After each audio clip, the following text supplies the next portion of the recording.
क्यों नहीं हो रही पढ़ाई? अब हो जाएगी। अब जीबी सर हमारे साथ आ चुके हैं और हमारे मिशन से जुड़ चुके हैं। GB sir, great Britain sir. Sir आपका नाम की फुल फॉर्म क्या है सर? गावेश भारद्वाज। गावेश भारद्वाज। हाँ। तो आपको कोई इस नाम से कभी बुलाता है बच्चा? नहीं, कभी नहीं। कभी नहीं। जीबी सर ही। किसी को पता भी है मतलब? वो अटकावा नाम है ना, वैसे ऐसे सर गावेश क्या होता है? मतलब जो गऊ से रिलेटेड है क्या गावेश? नहीं, ये तो बेसिकली है ना, विष्णु का एक फॉर्म है गावेश। ओके, गावेश एक फॉर्म है। हाँ, विष्णु का ही एक नाम है मतलब। अच्छा, और सर आप जैसे आपका जन्म कोटा में हुआ था, कहाँ हुआ था? वैसे मेरा जन्म बीकानेर का है। बीकानेर का? हाँ। और आप वहीं पे स्कूलिंग 11वीं 12वीं अपने वहीं करी? हाँ, स्कूलिंग मेरी वहीं से हुई थी। आपकी उम्र कितनी है सर? चलो ऐसे नहीं, चलो ये थोड़ा ऑफेंसिव सवाल है। आप कौन से साल में पैदा हुए थे?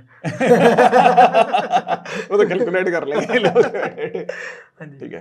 पहले मैंने सोचा था कि मैं मतलब 30 तक तो बताऊंगा, फिर उसके बाद बताना बंद कर दूंगा। 30 पे फ्रीज कर दिया आपने एज? नहीं, मैं तो हाँ, तो वो उसके बाद में मेरे को एक आदमी मिला, उसने कहा कि अब यार 30 के बाद में क्या करते हैं ना अपन, ऐसे 5-5 के अंदर एक साल गिनेंगे अपन।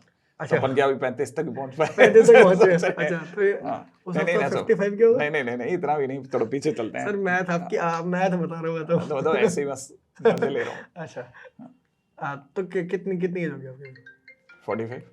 45। और आपने सर किस एज में पढ़ाना चालू किया था?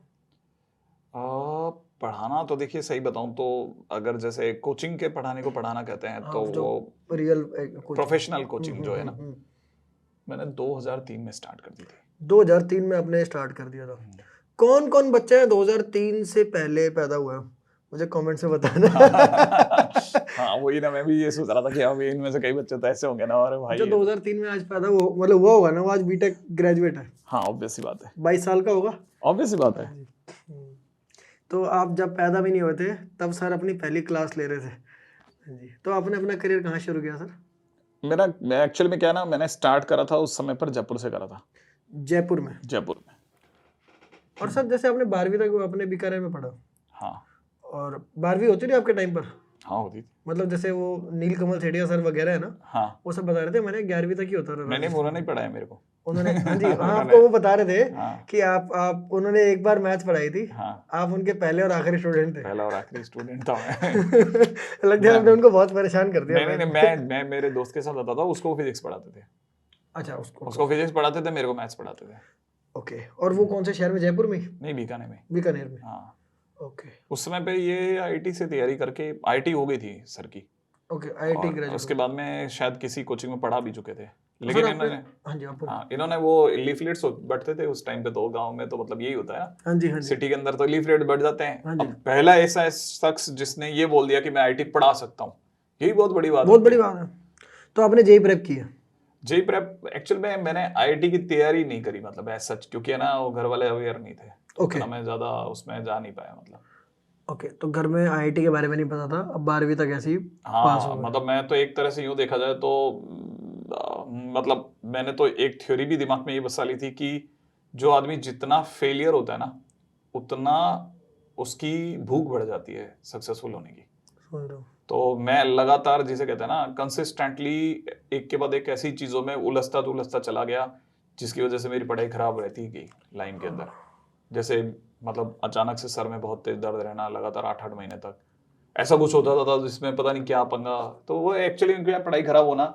फिर उसके बाद में मैं अवेयर भी नहीं था ज्यादा उतना, लेकिन जब हुआ तब बढ़िया हो गया। तो आपने बीटेक की हुई है सर? कौन से कॉलेज से? बेसिकली एक है ना, यूँ समझो था, मैंने जोधपुर इंजीनियरिंग वाले था, वहाँ से मैंने पढ़ाई करनी चालू करी। लेकिन बीच के अंदर मैंने बताया ना, मुझे जिस तबीयत वगैरह खराब हो गई, तो मैंने 3rd ईयर के अंदर मैंने उनसे ड्रॉप करा। उसके बाद में मैं जयपुर आ गया था। और जयपुर के अंदर एक प्रोफेशनल कोर्स होता था, उसके तो एयरक्राफ्ट मैन्युफैक्चरिंग का तो है क्या, मैं डिप्लोमा के नहीं, वो बेसिकली डीजीसीए की तरफ से अप्रूव्ड है कोर्स होता है, उसमें डायरेक्टर जनरल सिविल एविएशन है ना, वो आपको एक सर्टिफाइड कोर्स होता, मतलब उन्हीं का ही, जिसके बाद में आप पूरे वर्ल्ड वाइड कहीं पे भी जा करके as a aircraft maintenance engineer काम कर सकते हो। वो भी मैंने पूरा करा। अब वो देखो, आप फिर वापस से, मैंने कहा ना, जब तक आपकी चीजें आपके नसीब में नहीं होती, स्ट्रगल कहाँ से चालू होता है, वो यही होता है खतरनाक वाला। 2002 में मेरा वो कंप्लीट होता है, और 2002 में ओसामा बिन लादेन आता है। ठीक है ना। तो भाई ने सबसे पहले बिल्डिंग में उसने उसको दी मारने के लिए एयरक्राफ्ट ही मिले थे, जैसे उसने एयरक्राफ्ट लगाए, पूरी एविएशन इंडस्ट्री हिल गई। और खास तौर पे क्योंकि यहाँ इंडिया में तो उतना एविएशन का उतना था नहीं, तो हम सबके दिमाग में ये चलता था या तो कनाडा चले जाएंगे या यूएस चले जाएंगे या यूरोप कंट्रीज में कहीं ना कहीं जॉब पकड़ लेंगे, क्योंकि सारे सीनियर वहीं थे हमारे, ठीक है ना। तो मेरे भी दिमाग में ये था, मैं तो उनसे रोज बात करता था, पता चलता जिनसे बात करता था ये सारे इंसिडेंट के बाद में वहां से सारे इंडियंस को वापस बाहर फेंका गया। सर आई थिंक उस टाइम पे फ्लाइट्स ही रोक दी गई थी बहुत सारी, सब बंद कर दिया गया था टोटल एकदम। इंडियंस को तो मतलब देखते ही मारते थे उस समय, ये हालत हो गई थी। ओके, तो वहाँ पे भी मतलब बहुत बड़ा सेटबैक मिला। हाँ, लेकिन मैं आपको एक इंटरेस्टिंग बात बताता हूँ जो शायद आपने कभी सुनी भी नहीं होगी। बताओ सर। उसामा बिन लादेन के जो टेररिस्ट ग्रुप का नाम पता है वो? अलकायदा। उसका ये नाम पता है आपको क्यों है? नहीं पता। नहीं, उसका कुछ नाम था, मुझे याद नहीं आ रहा। अलकायदा ही था। अलकायदा तो था, पर वो उसका कुछ मिशन मकसद था। नहीं, वो तो खैर वो एक अलग स्टोरी होती है, हाँ जी। लेकिन ये नाम बड़ा इंटरेस्टिंग पता है क्यों है? क्यों सर? क्योंकि he was a huge fan of Alka Yagnik. Alka Yagnik, इसलिए उसने अपने ग्रुप का नाम अलका से जोड़ते हुए अलकायदा रखा। अलका याग्निक कौन है सर? माफी चाहता हूँ, मैं नहीं एक जानता। सिंगर हुआ करती थी इंडिया की, ओके, अभी हैं वो अभी भी। अच्छा, तो मतलब ऐसे ही आई सी। है ना, फॉर एन लाइटर नोट। वैसे सर ओसामा बिन लादेन है ना, वो भी इंजीनियर था हाँ, और शायद पीएचडी था वो, और उसके फादर जो थे बहुत बड़े रियल एस्टेट डेवलपर थे सऊदी में, तो काफ़ी वहाँ पे मिडिल ईस्ट में बहुत प्रोजेक्ट्स बनाते थे। एनीवे, ओसामा, आप में से कौन कौन ओसामा में इंटरेस्टेड है मुझे बताना, मैं उस पर एक बहुत जल्द वीडियो लेके आऊँगा। कॉन्स्पिरेसी थ्योरीज पे लिया ना फिर उसके वाली। सर मैं तो सर 9/11 भी तो कॉन्स्पिरेसी थ्योरी है। कंस्पिरेसी, हमारा कंस्पिरेसी थ्योरीज है, पर मतलब मैं सर मानता हूँ जो रिसर्च बैक्ड थ्योरीज होती है ना, उसमें जो मतलब एक्चुअल में क्रेडिबल सोर्सेज से आ रही है। कंस्पिरेसी तो तब होती है ना सर जब कोई घर पे बैठ के कुछ बनाया जाए ना, कुक अप करता है, वो चीज़ होती है। एनीवे, तो अच्छा, तो ओसामा बिन लादेन की वजह से आपका करियर नहीं ओसामा बिन लादेन का कोई लेना देना नहीं। वो उन दिनों एविएशन इंडस्ट्री हिल गई और हमने गलती से उसी फील्ड में पैर रख रखा था, तो वो तो शेक होना ही था। हाँ जी। अच्छा, लेकिन बाई चांस उन दिनों अपने खुद के सर्वाइवल के लिए, क्योंकि घर वाले के पास में इतना पैसा नहीं था, ठीक है, तो खुद के सर्वाइवल के लिए वहां पे ही मैं पढ़ाने जाता था अलग अलग छोटी छोटी कोचिंग्स में। ये किस उम्र में आप पढ़ा रहे थे? 2023 में। और तब आप आपने ग्रेजुएशन नहीं करी है, आपने ड्रॉप आउट कर दिया था। हाँ। और आपने एक एविएशन का कोर्स किया था, वहां से भी आपको सेटबैक मिला, फिर आप पढ़ाने लग गए लोगों को। हाँ, और पढ़ाने के दौरान मैंने एमएससी भी कर डाली। तो एमएससी बीएस, लेकिन बैचलर्स तो ही नहीं थी आपकी? नहीं, मैंने बीएससी भी करी और पढ़ाते पढ़ाते मैंने एमएससी इन मैथमेटिक्स भी करी। मतलब ऐसे देखा जाए तो पढ़ने का तो लंबा इतिहास है, कुछ ज्यादा ही पढ़ लिया मैंने। तो बीएससी एमएससी आपने मैथ्स में करी था? मैथ्स में। तो मैथ्स के लिए मोहब्बत कब आई दिल में आपके, कब चली? एक्चुअली मैं जब मैंने पढ़ाना चालू करा था तो उस समय पर मेरे जयपुर के बाद में जो मैरिज हो गई थी मेरी एक्चुअली बहुत सडन। किस उम्र में मैरिज हुई सर? बस ये 2002 में ही हो गई थी।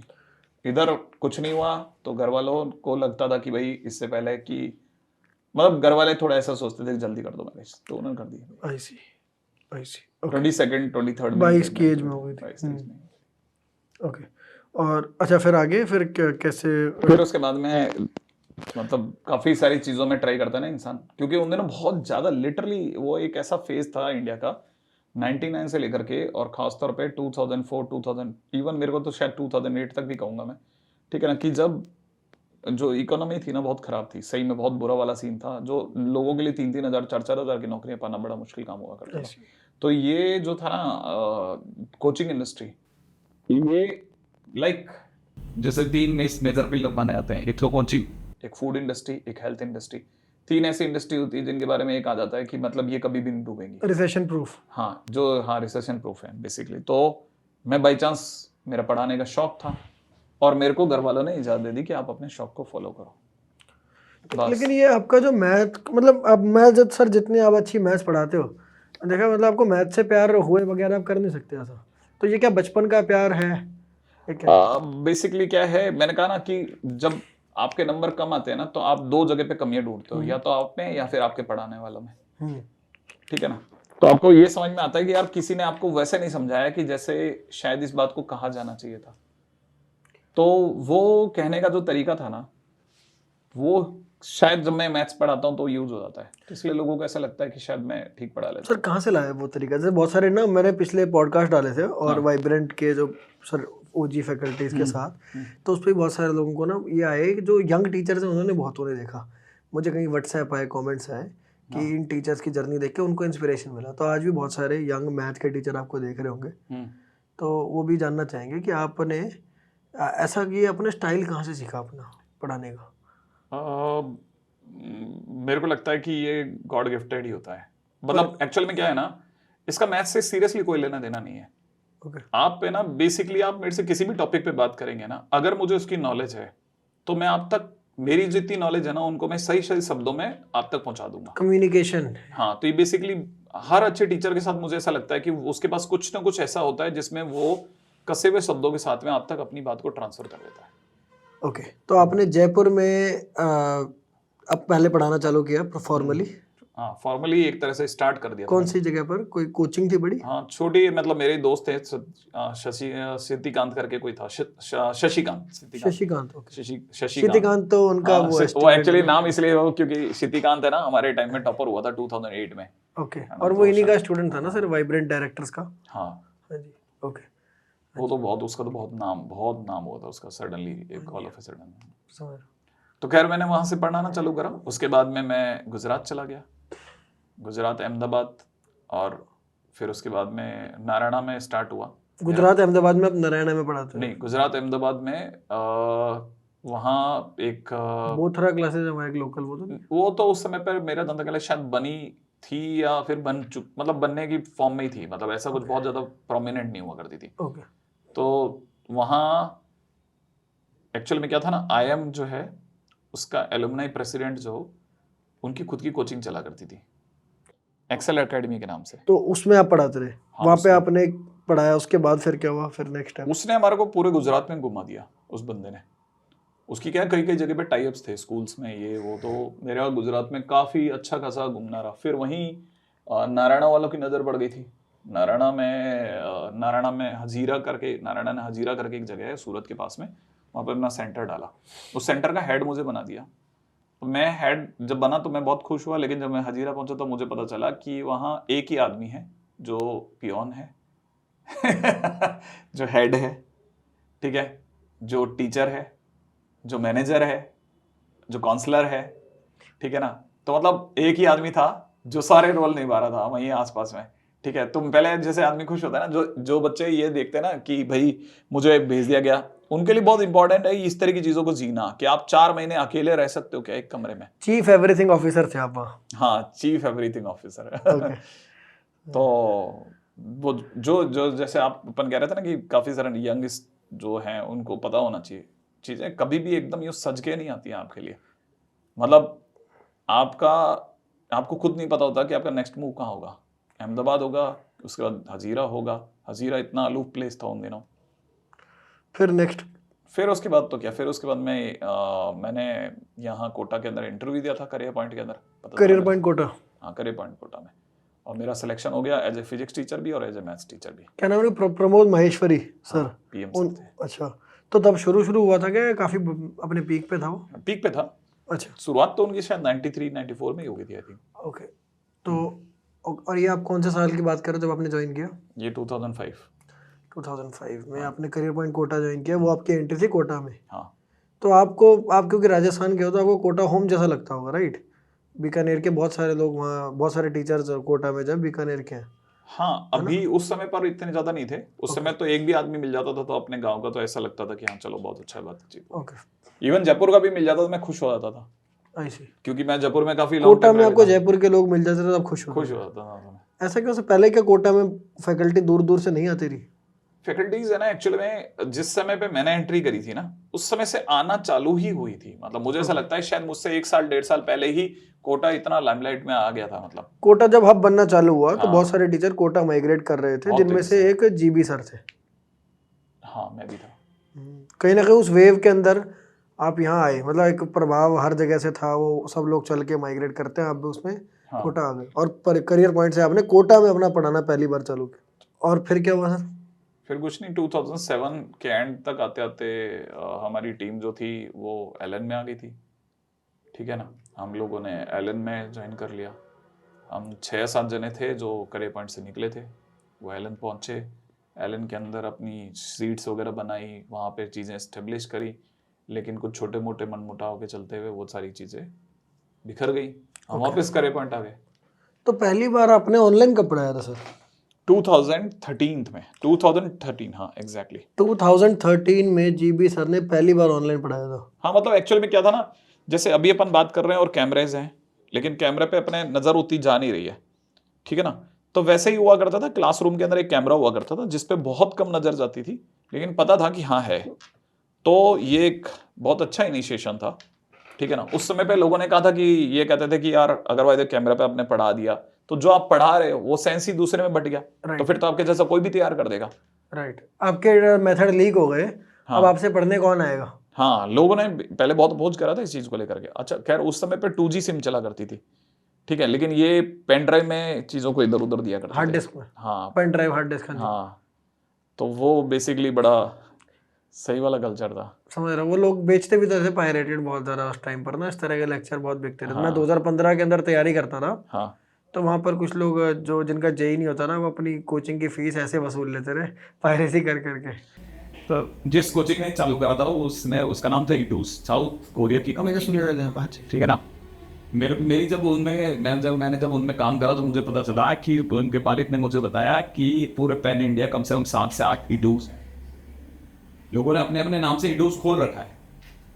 मतलब बिल्कुल वैसे ही सेलिंग करते हैं जैसे ये ईटूस मेल ईटूस सेलिंग करता था, वैसे नकली ईटूस भी हुआ करते थे। ओके, जो ये कहते थे हम ही ओरिजिनल ईटूस हैं, ऐसी इतने खतरनाक। तो मतलब पायरेसी का बहुत अपर वर्जन पे चला जाता मतलब था बिल्कुल कंपनी को ही डुप्लीकेट बना हाँ, दिया। कंपनी बना दी, मतलब कंपनी पायरेट कर दी। सर ये बताओ, ऑनलाइन लर्निंग में पढ़ाना और ऑफलाइन क्लास में पढ़ाना, उसमें क्या फ़र्क है टीचर की साइड से और बच्चे की साइड से? ऑनलाइन लर्निंग में पढ़ाना और ऑफलाइन लर्निंग में पढ़ाना, टीचर की साइड से क्या फ़र्क डलता है? ऑफलाइन लर्निंग के अंदर आपको एफर्ट नहीं लगाने पड़ते। ओके, जो सामने वाला बच्चा होता है ना, उसके फेशियल एक्सप्रेशंस ही तो होते हैं ना, वो आपको ऑटोमेटिकली वेव करते जाते हैं और आप चलते जाते हो। तो इसका मतलब तो ये हो गया कि जो ऑनलाइन पढ़ रहा है उसके ऊपर एक फर्ज बनता है कि बच्चे की भी ड्यूटी ज़्यादा बढ़ जाती है उसके अंदर, क्योंकि वहाँ तो टीचर उसके फेशियल एक्सप्रेशन देख पा रहा है। हाँ, पर ऑनलाइन में बच्चे की ड्यूटी ज़्यादा बढ़ गई क्योंकि टीचर उसको देख नहीं सकता। हाँ, तो क्या करना चाहिए बच्चे को? क्या बच्चे अभी आप बच्चे को कैसे गेज करते हो? क्या वो कमेंट करता है, वो पढ़ते हो? हाँ, बच्चा कुछ कुछ कमेंट्स करता रहता है। अभी जैसे जो अभी प्रेजेंट वाला जो ऑनलाइन है, जो ईटूज वाला ऑनलाइन था, उसके अंदर तो ऐसा कुछ था नहीं। वो तो क्लास में पढ़ाते थे, उसकी रिकॉर्डिंग बच्चे तक पहुंच जाती थी। फिर जो ऑनलाइन का जो फेज आया, वो आया जूम वाला फेज आया, उसमें भी एटलीस्ट कम से कम देख तो लेते थे लोग, ठीक है ना। फिर एक और फेज आया कि नहीं साहब जूम भी हटाओ। जूम हटाने का मतलब कुछ नहीं, बस सिर्फ आप एक ब्लैंक रूम में जा रहे हो, आप कैमरे में पढ़ा रहे हो, डायरेक्ट ऊपर आपको पता चल रहा है कि आपके सामने वाले बच्चे के जो कमेंट्स हैं वो आप पढ़ पा रहे हो, तो आपको पता चलता है कि उससे थोड़ा बहुत इंगेजमेंट बना रहता है। बट ये बहुत लॉन्ग लास्टिंग नहीं होता मुझे लगता है। खास तौर पे अगर बाय द वे आप बच्चा जो है वो अगर बाय द वे आप में बिल्कुल घुस करके आप कोई मानता नहीं है ना, तब तो तकलीफ दे है सिचुएशन। फिर तो मतलब ऐसा है कि जैसे इस दुनिया के अंदर आज ही के दिन पे कम से कम नहीं करते भी 10 से 1000 वीडियोस बन रहे होंगे लाइव के, या कैसे भी मिला करके बन ही रहे होंगे। उनमें से सक्सेसफुल कितने हैं? बहुत ही कम है। तो क्या है सर, क्या चीज़ सक्सेसफुल बनाती है एक लेक्चर या एक टीचर को ऑनलाइन में? स्टूडेंट्स का विश्वास, आप पे ट्रस्ट। अगर बाय द वे आपका स्टूडेंट का आप पे ट्रस्ट है, खास तौर पे जब आपको पता है कि आपके लेक्चर्स को आपकी चीज़ों को रखने की आपकी जो विधि है ना, बड़ी इंटरेस्टिंग है। अगर इंटरेस्टिंग है तो 100% आप। तो सर जैसे स्टूडेंट्स आपको इतना ट्रस्ट क्यों करते हैं? जैसे मैंने बहुत देखा, मैंने हिडन फैकल्टी के बारे में पूछा तो लोग खुद ही से आपका नाम बहुत बोलने लग गए, जैसे कि वो चाहते हैं आप ही आओ। तो ऐसा सर बच्चे आप पे ट्रस्ट इतना क्यों करते हैं? आपको क्या लगता है? नहीं, पहली बात तो ये ऐसा नहीं है, हिडन फैकल्टी के नाम पे तो लोगों ने सारे दांव खेले थे सर। लेकिन मैं जैसे कमेंट्स पूरे पढ़ता हूँ ना, तो मुझे दिखा था कि सबसे ज़्यादा वहाँ जीबी सर ही था, बाकी मैंने अपना भी नाम बोल रखा था, मैं भी हिडन फैकल्टी हूँ। नहीं, आप ही हो हिडन फैकल्टी। मैं पूरे कोर्स में हिडन ही रहूंगा, ठीक है? नहीं, हिडन नहीं रहोगे, जल्दी आपको भी आना पड़ेगा भाई। एक्चुअल में क्या है ना, जो अभी आपने क्वेश्चन पूछा ना, वहां से आपका रोल चालू हो जाता है। जैसे मान लीजिए कि स्टूडेंट ने 12-15 दिन तक लगातार पढ़ाई कर ली, अब वो क्या है, वो अटेंटिव तो है, हाँ जी। उससे अच्छे से पता है कि हाँ मुझे रहना है, बना है, लेकिन क्या होता है ना, कई बार हल्का सा भी वो शेक हुआ ना उसका शेड्यूल, तो गया। ऐसी जगह पे आपका रोल चालू होता है कि भाई शेक हो रहा है, होगा, होना ही है, प्रकृति है। इंसान लगातार एक जैसी चीज, मतलब लोग पूरा सीरियल नहीं देख पाते 1000 एपिसोड्स का, तो बच्चा कैसे देख लेगा। और यहाँ तो कुछ एपिसोड जैसा भी नहीं है कि इंटरेस्टिंग है जिसका आपको लगे टू बी कंटिन्यूड, अगले में क्या होने वाला है। सर मेरे को तो ऐसे होता है, मैं तो जितना पढ़ता हूँ मेरे को क्यूरियोसिटी आती है यार, ये तो बहुत बढ़िया साहब, आगे क्या होगा। मतलब मैं तो बल्कि लेक्चर में जैसे, मतलब मैं अभी कल परसों संकल्प जौहरी का पॉडकास्ट कर रहे थे, हाँ। तो उसके अंदर वो यही कह रहा था कि बच्चों का आधे घंटे में इंटरेस्ट डाउन हो जाता है। तो ऐसे में मैंने कहा आधे घंटे में तो पढ़ाई चालू होती है, चालू की जब तो पढ़ाई। मेरे को ऐसा लगता है कि शायद यही वो जरा सा फर्क है ना, जो एक बंदे को आईआईटी तक पहुंचाना है नहीं पहुंचाना है में फर्क डाल देता है। जी। अगर बाय द वे उसका इंटरेस्ट बार बार ड्रॉप हो रहा है, तो इसका मतलब ये कि उसका इंटरेस्ट कहीं और है, या फिर उसमें इंटरेस्ट जगाया नहीं जा रहा है। अगर कोई डंगा टीचर हो तो उसका इंटरेस्ट बना देगा। सर एक बात बताओ मुझे, इसमें मैथ्स में ना क्या होता है, मैथ्स एक, जहाँ तक मैं बच्चों को गाइड करता हूँ, सबसे मुश्किल जो सब्जेक्ट है जेई के अंदर वो मैथ्स है, जो मतलब जिसमें कॉम्प्लिकेशन सबसे ज़्यादा है। केमिस्ट्री तो आसान ही है, फिजिक्स के बीच में है, और मैथ आया था जो थोड़ा कॉम्प्लिकेटेड साइड में टफ है, ट्रिकीनेस है। तो वहाँ पर बहुत बच्चे जो हैं उनके रडार से बाहर ही चली जाती है, जहाँ पे आईआईटी लेवल की मैथ्स आए थे। बहुत बच्चे को शायद कभी सोचते हैं मैं अटेम्प्ट ही नहीं कर पाऊँगा। और क्या ऐसा है मतलब सर आपके हिसाब से कि मतलब क्या कुछ बच्चे कभी नहीं कर सकते आईआईटी के मैथ्स? देखा जाए ना तो देखो बेसिकली क्या स्टोरी है, हम हर चीज़ को है ना पता है किस उसमें देख रहे होते हैं, जो हमने देखा है उसी फ्रेम में देख रहे होते हैं। लेकिन है ना हर साल चीज़ें जो है ना फ्रेम बदल रही होती हैं अपना अपना। मतलब तो हमने जब पढ़ाई करी थी तब हमारा घर का जो सीन था, घर वाले जिस तरह समझाते थे और जैसे हम समझते थे, वो फ्रेम अब वाले बच्चे के साथ में एक्सपेक्ट करना बहुत गलत हो जाएगा। तो मतलब ये मान के चलो कि उस समय पर जैसे हमारे टाइम की बात करें तो हमारे टाइम में बहुत सिंसियर होते थे बच्चे, आपके टाइम में 50% सिंसियर रह गए, तो अब तो 25% सिंसियर रह गए। अभी वो बच्चा आ रहा है ना जिसने पिछले कम से कम 2 साल से खूब सारी रीलें देखी हैं, जो अपना है ना अपने वो मेंटली टायर्ड कर चुका है, बहुत बुरी तरह थका चुका है। उसको एक है ना एक किक की जरूरत रहती है हमेशा, हर 2 मिनट बाद में उसका एक बार ऐसा फिंगर नाचना चाहिए। हाँ, वो एक चल रहा है उसके साथ में। आप ऐसे ही बच्चे को कैटर कर रहे हो। ऐसा नहीं बच्चा बुरा है, बच्चा एकदम बराबर है, एकदम झकास सा बच्चा है, कोई कमी नहीं है, सिवाय इसके कि वो जिस रास्ते से आया ना उस रास्ते में वो खो गया। अब उसको क्या है, उसको वापस रास्ते पे लाना और उससे मैथ्स के क्वेश्चन सॉल्व कराने के लिए बहुत ज्यादा बेसिक बातें करनी पड़ेंगी, बहुत ज्यादा बेसिक बात। इवन अपने को हो सकता है शायद अपने को लगता हो कि a+b का होल स्क्वायर तो इसे पता होगा, पर ऑब्वियसली उसे पता होता है। लेकिन है ना मैं आपको बताऊं a+b+c का होल स्क्वायर नहीं पता होता उससे, वो भी आपको बताना पड़ेगा। अच्छा जब आप बताओगे तो कौन सा बताते वो ऐसा ज्ञान का धनी है कि सुनते ही याद हो गया, नहीं याद होगा। फिर आप उसे 2 क्वेश्चन दोगे, जब आपकी क्लैपिंग होगी ना, जैसे मान लीजिए आपने कहा कि मैंने कोई क्वेश्चन दिया और उससे बन गया, अगर उससे क्वेश्चन बन रहे हैं तो फिर समझ लो उसका इंटरेस्ट चलना चालू हो गया, फिर तो आप धीरे धीरे उसे चढ़ाते चले जाओ। सर जैसे मैंने एक चीज़ जो आपके बारे में हमेशा सुनी है ना कि जीबी सर, एक तो जो सबसे एवरेज बच्चा होता है ना, वो उसको अपने हाथ पकड़ करके लेकर के चलते हैं और उसका इंटरेस्ट बनाने पे मतलब बहुत ध्यान रहता है। शायद ये रीज़न है कि आप इस फील्ड में मतलब मैं कहूँगा one of the most popular maths teachers हो। तो क्या सर ऐसा है मतलब कि आप जो एवरेज बच्चा है उसको बहुत ध्यान में सोचते हो कि यार वो कैसे सोच रहा होगा, उसको ये समझ आएगा कि नहीं आएगा, कैसा चलता है आपके दिमाग में? मेरे लिए जो मुझे लगता है ना कि मतलब अगर बाय द वे मुझे कैसे चीजें दिखती हैं, मैं एक्चुअली में क्या है ना, मैं बहुत सारे बच्चों से मिलता हूँ। तो जब मैं बच्चों से मिलता हूँ ना, इन पर्सन आप मिलते हो कोटा में? हाँ, इन पर्सन में बहुत सारे, और इवन मेरे जो रिश्तेदार है वो भी बहुत सारे हैं।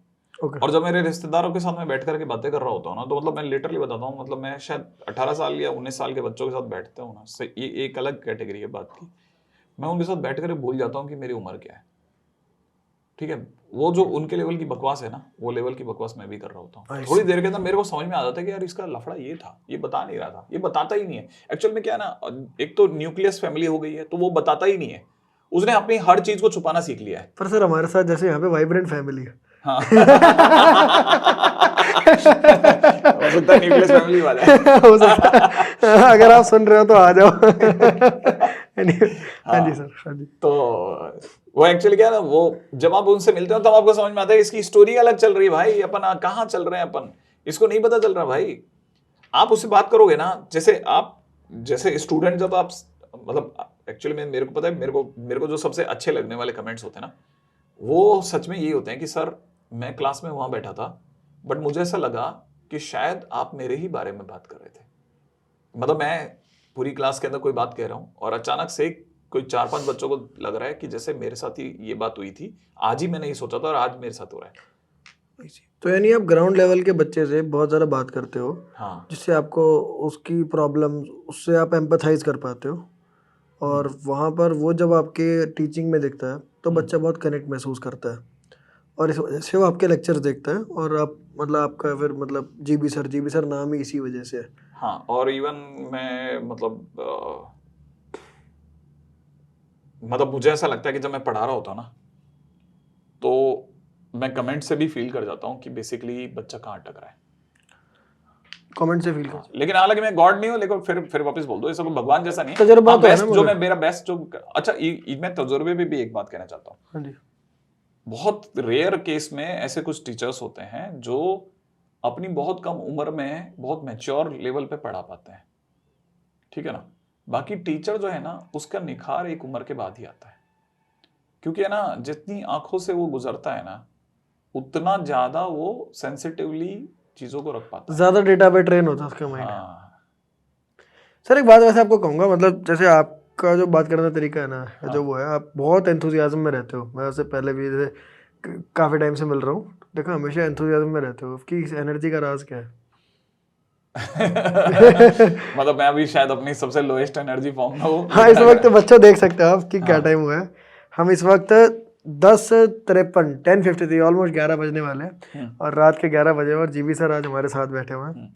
तो अभी ये लोएस्ट एनर्जी है इनकी, आप देख सकते हो। नहीं, मैं ऐसा नहीं कह रहा, मतलब अभी इन दिनों तो थोड़ा सा लोएस्ट एनर्जी फॉर्म में हूँ, लेकिन अदरवाइज है ना, देखो स्टूडेंट है ना, थके हुए लोगों से क्यों कनेक्ट होगा यार? वो 18 साल का लड़का है, वो कनेक्ट ही नहीं होगा। इवन 22 साल का आदमी नहीं होगा, इवन 28 साल का आदमी। एक्चुअल में क्या है ना, वो जिसे आप एज डिफरेंस कहते हो ना, वो सिर्फ मुझे लगता है ना 2 चीजों का डिफरेंस है। सच बताऊं तो एज डिफरेंस सिर्फ 2 चीजों का होता है, एक तो बात करने के लहजे का, और दूसरा आपकी आंखों का।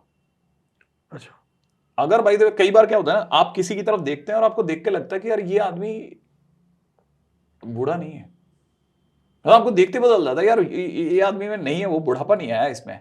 क्यों नहीं आया? क्योंकि आप बेसिकली ना हर आदमी को मैक्सिमम टाइम पे उसकी आईज में देख रहे होते हो, और दूसरा उसकी बातों से सुन रहे होते हो। समझ रहा हूँ। सर एक बात मुझे बताओ, आप एवरेज बच्चों को साथ लेके चलते हो? आप एक मैथ्स के मतलब मैथ्स पे अच्छा आपको एडवांस से एडवांस लेवल ही पढ़ा लेते हो, ठीक है, मतलब बेस्ट जो लेवल होता है।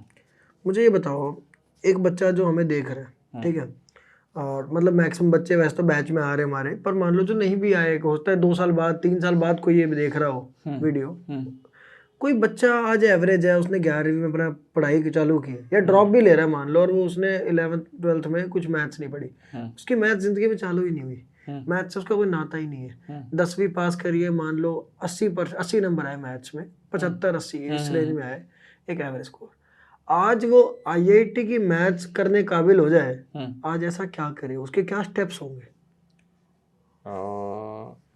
सिर्फ एक काम कर ले, ओके, कंसिस्टेंट बना रहे।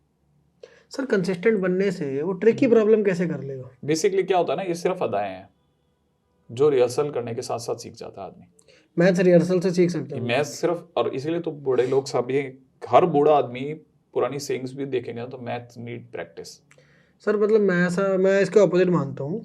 मतलब मैंने जो देखा है कि मैथ्स में प्रैक्टिस की कम ज़रूरत होती है और थ्योरी की ज़्यादा ज़रूरत होती है। मतलब कि प्रैक्टिस तो मतलब ठीक है, वो इनिशियल प्रैक्टिस की आपके नंबर से इन सबसे फेमिलियर हो जाओ, मतलब ये कि जितने ज़्यादा क्वेश्चंस आप भिड़ोगे ना, हाँ जी, उतना आपका दिमाग साफ होता जाएगा।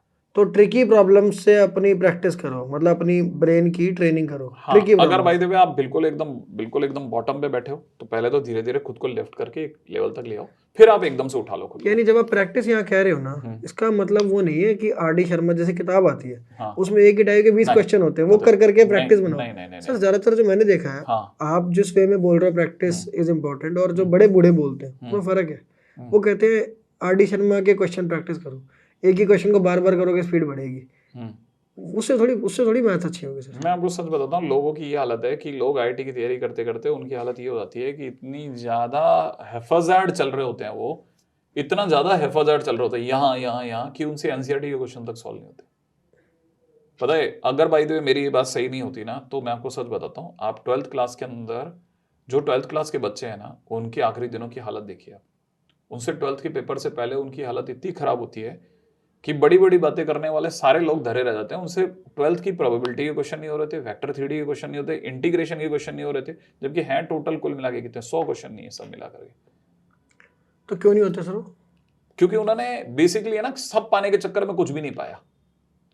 मतलब एक्चुअली में क्या होता है ना, आप वो एक गेम होता है ना जिसमें आप ऐसे टूल करके एक क्लॉ भेजते हो नीचे, और वो नीचे जा करके वो टॉयज उठाता है। यार रोहिणी में जापानीज पार्क है, वहाँ पे भी होता है, वो खेलते हैं जो उसमें जो जॉयस्टिक सा होता है, हाँ जॉयस्टिक जैसा होता है ना। तो उसमें क्या है ना, हमारी जिंदगी में मैक्सिमम जितने भी स्टूडेंट्स हैं उनको सबसे बड़ी गड़बड़ यही होती है, वो क्या करते हैं, बड़े से बड़ा क्लॉ लेने की कोशिश करते हैं, कुछ नहीं पाते लास्ट में। तो वो बेसिकली घुट्टी बना के पीना चाहते चीजों को वन शॉट के फॉर्म में या इन चीजों के फॉर्म में। नहीं, वन शॉट तो बेसिकली क्या है ना, वन शॉट तो इसलिए भी बदनाम करा जाता है, मैं बताऊं सच बताऊं तो वन शॉट क्या है। वन शॉट ये है कि अगर मान लीजिए आपसे गलती हो गई कोई गलती मान लेते हैं, आप बीच में रिदम से बाहर हो गए थे, सितंबर तक आप चाह के भी वापस नहीं आ पा रहे थे, ठीक है ना, क्योंकि आप अकेले तो थे, आपको बताने वाला कौन था, टीचर, ठीक है। अब टीचर तो बिजी था, आपको परफेक्टली बता नहीं पाता था, क्योंकि आप तो खुलते हो 10 मिनट बाद, पहली लाइन में अपनी बात कह ही नहीं पाते, ठीक है ना। जब तक आप सोचते थे कि मैं वार्म अप होते होते सर को ये बोलूंगा, तब तक सर चले आते थे। अब आपकी वो चीज अटक के रह गई, 1 महीना 2 महीना 3 महीना आप बैकलॉग खड़े करते के चले गए। अब इस जगह पे एक ही इलाज है कि आपको है ना झटके दे करके जगाया जाए, ठीक है। तो फिर वहां पे क्या तो वहां पे फिर विकल्प ये है कि आप 1 या 2 दिन के अंदर पूरा चैप्टर निपटाओ और उसको वन शॉट नाम दे दो। लेकिन वन शॉट एग्जैक्टली हर किसी का वन शॉट नहीं होता। तो बेस से उठा करके पूरा चैप्टर लपेट दे, सारे पीवाईक्यूज वगैरह, है ना, ये नहीं देखे कि फिर कितना घंटा है, वो वन शॉट बेस्ट है। समझिए। पर सर जैसे मतलब पॉइंट तो यही हो गया ना कि अब बंदे दोनों केसेस में, हर केस में लोग ना मैथ्स को सुपरफिशियली पढ़ रहे हैं, वो दिल से नहीं पढ़ रहे। नहीं, मैं आपसे पूछता हूँ, आपने कितने महीने में खत्म कर दिया था सारा गेम कितने महीने में? मेरा सर मैं बताऊं आपको, मैंने 120 डेज में खत्म कर दिया था 4 महीने के वन शॉट ही तो था वो। हाँ, पर सर मैं आपको बताऊं, मैं कल परसों संकल्प जौहरी के साथ बात कर रहा था, तो उसने मुझे अच्छे से चैलेंज किया इस चीज़ पर। तो वहाँ पर मुझे ना समझ में आया कि एक्चुअल में ना मैथ में इतना सिलेबस है नहीं। अगर आपका बेसिक स्ट्रॉन्ग है तो उसके ऊपर बिल्ड करना इज नॉट दैट डिफिकल्ट। जैसे मैं उसको भी बता रहा था, आप बता रहे सर आप इस बात को वैलिडेट करना है, आप कुछ और, if you feel otherwise let us know. But the point was कि आपने अगर कोऑर्डिनेट ज्योमेट्री पक्की कर ली, फिर आपने वेक्टर थ्री उसी के ऊपर बिल्ड कर दिया, आपने सर्कल अच्छा किया, तो पैराबोला एलिप्स हाइपरबोला जाहिर सी बात अच्छा हो जाएगा, क्योंकि एक आपका बेस बन गया। अब आपको बस पैराबोला के नए फॉर्मूले और नए बिहेवियर समझने हैं। और ऐसे फिर आपने जब ज्योमेट्री समझने लग गए तो 3D ज्योमेट्री, वेक्टर भी समझ में आ गया, और कहीं ना कहीं कॉम्प्लेक्स नंबर्स में जो ज्योमेट्री वाला पार्ट है वो समझ में आ गया। मैंने हिसाब लगाया यही 40-45% सिलेबस है। फिर यही से आप कैलकुलस की तरफ भी देखोगे ना, वो आप जो dx समझ गया, जो डिफरेंशिएशन समझ गया, जो इंटीग्रेशन समझ गया, area under curve, dy/dx, rate measurer वगैरह, ये सब समझ गया। कैलकुलस कोई बहुत लंबा थोड़ी है, 8 चैप्टर थोड़ी है, वो तो एक कंटिन्यू। कोई भी इंसान, मैं 100% इस बात को कंफर्म कर सकता हूँ, कोई भी इंसान जो प्रेजेंट में अभी जो अपना सिलेबस चल रहा है ना, IIT JEE मेंस या एडवांस का, अगर किसी ने भी लगातार 5 महीने रिगड़ करके पढ़ाई कर ली ना, वो आराम से गाड़ी निकाल सकता है ना, आराम से गाड़ी। लेकिन ये 5 महीने पढ़ाई करने का मतलब ये नहीं होता कि 5 महीने पढ़ाई करी, सिर्फ 5 महीने ही पढ़ा। भाई इससे पहले वो सो नहीं रहा था, इससे पहले वो हल्का चल रहा था, लेकिन 5 महीने तो उसने फिर आगे नहीं देखा, पीछे नहीं देखा, उसने 12 घंटे 16 घंटे नहीं देखे फिर। राइट। जो मतलब कोचिंग जा रहा है बंदा, जिसने चाहे लेक्चर के चैप्टर का नाम ही पता है उसको, वो बंदा है जिसने थोड़ा सा कोचिंग कभी गया है, कभी शक्ल देखी है, वो बंदा जो है 4 महीने 5 महीने में कर सकता है, बड़े आराम से कर सकता है। बस उसे, इसीलिए मैं कह रहा था कि अगर 11th में कोई भी बच्चा है ना, NCERT एग्जाम्पलर मान लेते हैं, ठीक है, NCERT एग्जाम्पलर तक के लेवल पे भी खड़ा है, और लास्ट के दिनों में उसने अगर 5 महीने 6 महीने खींच लिया, जैसे खींचा, तो आराम से मेंस वेंस सब निकाल के रख देगा वो। यानी 5 से 6 महीने में सर। लेकिन मैथ जहाँ डिफिकल्ट सब्जेक्ट, ठीक है, उसमें मतलब आप कुछ बताओ ना कि मान लो चलो कोई बच्चा यहाँ पे आ रहा है, हाँ।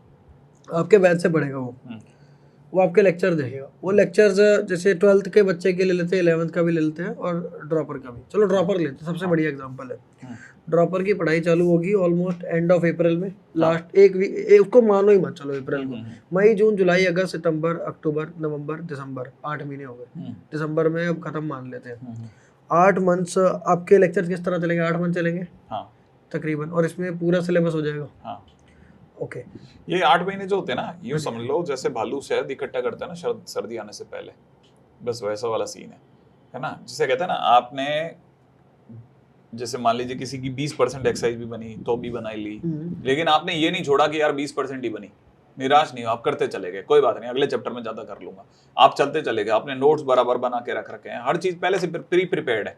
8वें महीने के बाद कुछ नोट्स नहीं बनेगा, अब पढ़ाई चलोगे। सर जैसे नोट्स की बात करते हैं, ठीक है, मतलब मैं जैसे बच्चों को बताता हूँ कि बच्चे ना बहुत लंबे लंबे नोट्स बनाते हैं, कई बार तो 200 पेज के नोट्स, 100 पेज के नोट्स बना रहे थे। पर मैं आपसे एक बात पूछता हूँ, मैथ्स में गिवन की टीचर की स्लाइड्स की पीडीएफ आ गई, उसके अलावा बच्चे को क्या अलग से कोई नोट्स बनाने की जरूरत है? देखो बेसिकली क्या है, नोट्स बनाना क्या चीज है। नोट्स बनाने को देखने के नजरिए बहुत सारे हो सकते हैं। एक नजरिया जो है ना वो ये है कि बच्चे ने अपना एक समय काटा है कि भाई मैं 8 महीने पढ़ रहा था खुद को समझाने के लिए, फिर उसके बाद में उसे पता होता है कि अब आ गया दिसंबर और जनवरी में मेरा पेपर है, अब बहुत हो गया ड्रामा, अब सही में पढ़ाई करूंगा, ठीक है ना। तब वो नोट्स नहीं बनाएगा, तब वो आप कहोगे ना कि नोट्स बना ले, तब भी नहीं बनाएगा, तब वो करेगा क्वेश्चंस, और जैसे जैसे क्वेश्चन करता जाएगा उसकी आंखें खुलती चली आएंगी। एक बंदा है जो पूजा कर रहा है अपना रिचुअल के लिए कि भाई मैं उठ के करता हूँ, हाँ, और बस नाम के लिए कर दी, कई कल बार को दिल मान से लो भी ये भी नहीं करेगा ना, तो फिर वो दूसरे वाला तो स्टेप कभी नहीं कर पाएगा। अच्छा, सेकंड स्टेप वो कभी नहीं चला पाएगा। किसी दिन अचानक से किसी एकदम से आप पे जाग आ गई, वो अलग बात है। वो तो सर रिडेम्पशन आर्क यहाँ बच्चों का होगा सर, बहुत सारे बच्चों का रिडेम्पशन आर्क चलने वाला है। हाँ। यहाँ पे जाग जाएंगे, हम जगाएंगे, हाँ। आप भी और हम भी हैं, तो बहुत बच्चे जागेंगे सर। और रिडेम्पशन की जो आप बात कर रहे हो, बहुत बच्चे एटलीस्ट इस बात को चेज करना चाहते हैं। रिडेम्पशन आर्क ना आजकल एक बहुत पॉपुलर वर्ड है। हाँ, ठीक है। हाँ। तो आप तो समझते होगे सर, बच्चों को आपसे अच्छा कौन समझता है। तो यही कि आज अगर बच्चे जाग जाए और वो माला पकड़ के 24 घंटे बस नाम जपते रहे, तो वो हो जाएंगे मोक्ष को प्राप्त। ये कहना चाह रहे हैं आप, राइट? हाँ, लेकिन वो ऐसा नहीं है शुरू से करेंगे ना। देखो मैं बताता हूँ, एक है ना, हालांकि ये चीज थोड़ी हो सकता है कंट्रोवर्शियल हो, लेकिन मैं आपको बताता हूँ। मेरे से पूछा गया था क्लास के दौरान कि कुछ बच्चे ऐसे, उन दिनों अभी आज से कम 5-6 साल पहले सभी कोचिंग्स के अंदर एक दौड़ चली थी कि हम 6ठी क्लास से बच्चा पढ़ाएंगे। हाँ जी, दिल्ली में होता है सर, दिल्ली में आई थिंक, कोटा में इतना नहीं होता होगा जितना दिल्ली में होता है। ठीक है ना। मैं आपको बताता हूँ, 6ठी क्लास से पढ़ने वाले बच्चे आपको पहली बात तो 8वीं में 12वीं के लेवल के मैच्योर दिखने लग जाएंगे, बातचीत के दौरान भी उनके अंदाज बदल जाएंगे। और दूसरी बात क्या होगा, 11वीं तक आते आते है ना वो पढ़ना बंद कर देते हैं, थक जाते हैं, फटीग।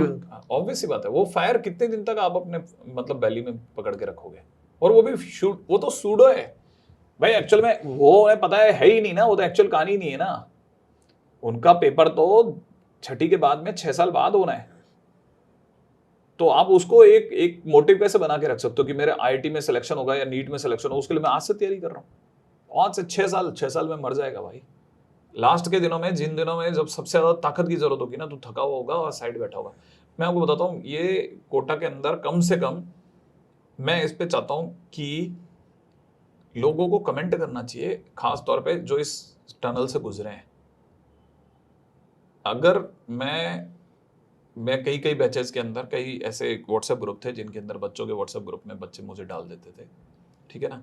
और इनसाइड स्टोरी यही थी कि कई बार वो बच्चे जिन्होंने 6ठी से पढ़ना चालू करा था ना, या जिन्होंने 8वीं से पढ़ना चालू करा था, जिन्होंने 9th 10th में भी पढ़ना चालू करा था, वो बच्चे प्लान करते हैं ताकि वो आने वाले टाइम में अपनी आने वाली जनरेशन को अवेयर करें कि भाई कुछ भी कर लेना, लेकिन इतनी जल्दी इतनी गहरी पढ़ाई के पीछे मत भागना। पूरा बैच फेल होता है, पूरा बैच फेल, पूरा बैच, एक बच्चा नहीं बच रहा, सब मर गए। अच्छा पढ़ने वाले मर गए, अच्छे दिमाग वाले मर गए, क्योंकि संभाल ही नहीं सका। आपसे पूछता हूं मैं, आपकी जो है ना, जैसे मान लीजिए आपने कहा कि मैं 4 महीने 5 महीने बहुत गहरा पढ़ा, अगर ये पढ़ाई आपने शुरू में करी होती और बाद में नहीं करी होती तो? मतलब इतनी पढ़ाई है ही नहीं, इतना काम ही नहीं है। हाँ, तो वो काम करने का सबसे सही टाइम पे ही आप जग गए थे ना? कह सकते हैं, पर मैं इसमें एक पॉइंट कहना चाहूंगा आप बताइए ना। कि जिस मेरे पे मान लो मैं सितंबर में जागा, हाँ मैं मानता हूँ अगर कोई मार्च में जाग जाए या चलो मई में जाग जाए, हाँ तो उसके पास ज़्यादा विंडो है और उसका रिस्क कम है, क्योंकि हो सकता है कि ये 4 महीने में पढ़ा। मैं था तो बच्चा ही, हाँ। 16 साल का बच्चा था उस टाइम पे। 16 साल के बच्चे का मूड करा है भाई 2 महीने हो गए मैं नहीं पढ़ रहा, बच्चा तो बच्चा है, वहाँ रिस्क हो गया। तो ऐसा ये होता है सर, बच्चों के साथ तो बहुत होता है कि कंटिन्यूअस वो 4 महीने या 6 महीने लगे रहना भी, तो जिस पर ज़्यादा टाइम है उस पर रिस्क कम है, पर इतना भी नहीं कि 6 साल 5 साल इज टू मच। मतलब कुछ लोग हैं सर आजकल जो ऑनलाइन भी ऐसे लोग हैं जो ऑनलाइन आ गए हैं और कि छठी क्लास से जो पढ़ रहे हो 6 पहले ही बच्चे जिन्होंने पढ़ा है, अच्छी रैंक भी लाए हैं, ठीक है, और फिर वो बच्चों को आके उनको गाइडेंस देते हैं जो मतलब जो 11वीं में आके या 12वीं में आके ड्रॉप करके उन्होंने पहली बार IIT का नाम सुना है, तो वो रिलेट भी नहीं कर पाते बच्चे उनसे। तो वो चीज़ मैंने देखी है, पर मैं मेरे से रिलेट कर पाता है कि मैंने वो 12वीं के अंदर वो। अगर ये वाली बात सच नहीं होती ना, तो जितने भी ओलंपियाड की तैयारी कराने वाले वो बैचेस है ना, जो बैचेस जिसमें ओलंपियाड की तैयारी कराई जाती है, उसमें से सिलेक्शन सिर्फ 30% का ही होता है। मतलब ये कि 70% बच्चे तो वैसे ही फेल हो गए। समझ लो सर, जैसे नोट्स पे एक बार बात करते हैं फिर भी। सर मैथ्स में क्या नोट्स बनाने हैं? जैसे मान लो आपके बैच में मैं आया पढ़ने, मैं स्टूडेंट हूँ, मान लो मैं पढ़ रहा हूँ, GB सर ने पढ़ाया वहाँ पर इक्वेशन ऑफ लाइंस, वो जो 5 फॉर्म्स होती है, ठीक है, स्ट्रेट लाइन की, ठीक है, मैं आपने मुझे बोला ये लिख लो, हेडिंग लिखी मैंने, उसके बाद मैंने डायग्राम बना दिया, उसके बाद मैंने फॉर्मूला लिख दिया, अगर आप उसको डेराइव कर रहे हो या समझा रहे हो तो मैंने भी वो लिख दिया, ठीक है। और लेकिन इसका सर मैं आपसे सवाल पूछता हूँ कि इसके अलावा और कुछ लिखने की ज़रूरत है क्या? जैसे लोग बहुत सारी डेरिवेशन लिखते हैं, डेफिनेशन लिखते हैं, या उसके अलावा जैसे कई बार तो मैं देखता हूँ बच्चे ना मतलब क्लास में आते हैं, मेरे को सबसे ज़्यादा प्रॉब्लम है ना, मैं बच्चों को कहता हूँ भाई नोट जो है ना बल्कि साइड रख दो। इनफैक्ट सर पता क्या होता है, मैंने अपने टाइम पर और आगे भी मतलब बहुत बार ये देखा है, मेरे बच्चों को भी जब पढ़ाता भी था मैं, तो बच्चे ना सुनते नहीं टीचर को, वो बैठ के बस नोट्स बना रहे हैं कि जो कह रहा है मैं लिख लेता हूँ, पर मैं कहता हूँ उसको हटाओ, पहले सुनते हैं क्या कह रहे हैं, और जहाँ पर मेरे को लगता है ना मुझे पेन पेपर की ज़रूरत है टू वर्क इट आउट, भाई मैं भी करके देखना चाहता हूँ, मैं वहाँ पर पेन यूज़ करता हूँ। तो इस पर सर आपका क्या कहना है? आपको लगता है कि बच्चे वो सिर्फ नोट्स बनाना जो है उसको पढ़ाई समझ रहे हैं और वो दिमाग को बंद करके बस नोट करते रहते हैं ब्लैक बोर्ड से कागज़ पर? अपने पास जो बच्चा है वो 10th के बाद का है। हाँ जी, 10th से पहले वो यही कर रहा था। साइंस की कोचिंग जाओ, आपको वो कहेगा ये नोट कर लो, और जो अच्छे नोट्स बनवाएगा वो बढ़िया, सबसे बढ़िया टीचर है, और उनके नोट्स बहुत अच्छे होते हैं। यार नोट्स बहुत अच्छे, तो नोट्स खरीद लो, तुम उनके यहाँ जाके घंटों घंटों बैठ के वो नोट क्यों कर रहे हो? तो वो आजकल तो ये बहुत चलता है सर साइंस के टीचर्स का। मतलब एक्चुअल में क्या है ना, वो उसे जीवन काटना कहते हैं। जिस तरह का वो कर रहा है ना उसको जीवन काटना कहते हैं। उसे पता है मैं बस सिर्फ आज रोज जाता हूँ, मैं रोज ये काम करके आता हूँ, I am very happy now, क्योंकि है ना मैं ऐसा कुछ नहीं कर रहा जो मेरी प्रकृति का विरोध है। जहाँ पे मैं बस समझ रहा हूँ ठीक है, आई एम वेरी हैप्पी कि मैं नोट कर रहा हूँ, उसको ब्लैक पेन से नीचे डार्क कर रहा हूँ, ये कर रहा हूँ, और मैं जब भी उसको देखता हूँ ना, तो मैं अपने आप को एक फीलिंग देता हूँ कि हाँ मैं भी हूँ इस गेम में, मैं बाहर नहीं हूँ। अपने आप को एक सेंस ऑफ स्यूडो प्रिपरेशन देना चाह रहे हैं। हाँ, वो तो मैं अभी गेम में हूँ बस एक्चुअली में, और उसे पता है कि मेरे को अभी ये कम से कम नहीं करते अभी। अगर वो सिंसियर बच्चा है तो उसे अच्छे से पता है कि मेरा फ्यूचर कैसे मेरे को देखना है। मतलब ये गेम अगर बाय द वे तकरीबन 12 महीने का गेम है, तो मुझे तकरीबन ये कोचिंग अभी 8 महीने तक मेरे से के नोट्स बनवाएगी। तो I will arrange all the things, I will pile up everything, और कुछ दिनों के बाद में मैं इसमें से जो काम की बातें होंगी उनकी शॉर्ट नोट्स बना के अलग रख दूंगा, फिर ये वाली साइड में कर दूंगा। मैं सिर्फ उतना ही पढ़ा करूंगा जो आपने अपनी डायरी दिखाई थी कभी एक पॉडकास्ट। हाँ जी, एक वीडियो में दिखाई थी मैंने तो कहा था कि बस वो शॉर्ट नोट्स है, 4 पन्ने 2 पन्ने, मैंने कहा यही है, इससे मेरी 247 रैंक आई, 2 पन्ने बस। हाँ, और सर कुछ चाहिए ही नहीं। मैं कह रहा हूँ स्ट्रेट लाइन की आज भी मैं बात करूँ ना सर, मुझे एक ज़माना हो गया पढ़े हुए, या कोई भी आप चीज़ कह लो, मुझे आज ही मोस्ट फॉर्मूलाज याद है, क्योंकि भूलने की चीज़ ही नहीं है वो, मतलब वो सारा कुछ याद ही होना चाहिए। और जैसे मैंने पढ़ी ना चीज़ें, जो चीज़ भूलने वाली होती थी ना, जैसे क्या होता है 100 फार्मूला है, तो उसमें से 70-80 फार्मूला जो है वो भूलने वाले हैं नहीं। आप बताइए एक्चुअली में जब आप अच्छे बच्चों के ग्रुप में बैठोगे ना, तब भी आपको ये बात पता चलेगी कि वो लोग है ना बातों में पूरा चैप्टर कह देते हैं। यस, बातों में कह देते हैं पूरा चैप्टर आपस में बात करते करते। अरे तेरे को ये नहीं पता क्या? अरे तुझे ये नहीं पता? अरे तूने गलत ही बोला है। क्यों गलत बोला? अब वो लॉजिक बताता है कि सर ने बताया था ना, तेरे को याद नहीं है क्या? पता है एक्चुअल में क्या है, अब गरीब आदमी होता है ना, वो ये बातें नहीं करता। गरीब आदमी अरे बताया था क्या जाकर के वो देखता है। तो उसके बाद एक जगह होती है सिक्योरिटी के लिए। जैसे उदाहरण के लिए सर, आप अभी बात कर रहे हो स्टार्टिंग में a+b के होल स्क्वायर की, हाँ, फिर कह रहे थे आप a+b+c का होल स्क्वायर। अब इसको याद कैसे कर सकता है कोई? उसमें बस ये, अगर मैं उसको एक्सटेंशन की तरह ही बोल दूं तो a² + b² था, या a² + b² + c² हो गया। फिर वहां था 2ab, अब यहाँ सिर्फ 2ab तो आएगा नहीं, फिर 2bc भी आएगा, अब 2ca भी आ गया। तो इसमें याद क्या करना है? नहीं नो डाउट याद नहीं करना, बट ये एक्चुअल में क्या ना, ये उस बच्चे के लिए थोड़ा परेशानी की जगह हो जाती है जिसने आज तक पढ़ाई को सिर्फ एक काम की तरह से लिया हुआ है, बोझ की तरह ले आओ। हाँ, जिसने काम की तरह लिया यार, मेरे माँ बाप ने मेरे को वहां पे भेज दिया है, अभी आई एम वेरी हैप्पी, मैं जाता हूँ वहां पे, और मेरी कोई रैंक की 12वीं 13वीं आती थी मेरी क्लास के अंदर, कोई बुरा नहीं है मेरा वाला सीन, मम्मी पापा को भी ऐसा बुरा नहीं लगता। लेकिन सडनली जब वो कोचिंग में आता है ना, तब उसका दिमाग थोड़ा ब्रॉड होना चाहता है, तो लेकिन वो जो विकास का समय वो तो लेगा ना भाई, वो एक टाइम तो लेगा ना, कि मैच्योर होने का टाइम तो लेगा ना, कि अच्छा नहीं मेरे को तो क्वेश्चन होने चाहिए मेरे से, राइट, क्योंकि अल्टीमेटली वहां तो मेरी फाइट क्वेश्चंस है, और वो तो याददाश्त पे होंगे। यस। तो मैं अपनी क्लासेस में मेमोरी को कभी मेमोरी बोला ही नहीं, मैं तो कहता हूँ वो तो मैयम हो रही है, वो तो याद होनी चाहिए भैया, उससे नीचे पे तो कुछ समझौता ही नहीं है किसी हालत में। तो यानी पॉइंट यहाँ पर ये है कि जो एवरेज बच्चा है वो एक टाइम लेगा, पर मतलब लेकिन अगर वो मेहनत करता है तो वो भी अपना लेवल बढ़ा के इस तरह काम कर सकता है, पर उसको भी स्टार्टिंग एवरेज से करनी पड़ेगी। जो एवरेज चीज़ें होती हैं, चाहे वो क्लास में बैठ के चलो आ ही रहा है, क्लास में सिर्फ अटेंड ही कर रहा है, ठीक है, उस पर चलो आके वो नोट्स भी बना रहा हो, कम से कम क्लास तो आ रहा है। हाँ। तो यहाँ से स्टार्टिंग पॉइंट हो सकता है ये स्टार्टिंग पॉइंट ही है सीरियसली, पर ये चीज़ उसका सिलेक्शन करवा दे। नहीं कराएगी, सिलेक्शन तो वही कराएगा जिस दिन वो इसके शॉर्ट नोट्स बना करके काम की चीजें अलग कर देगा कि बस मेरे को अब सब याद है, इसको कर दो साइड और क्वेश्चन करने बैठेगा।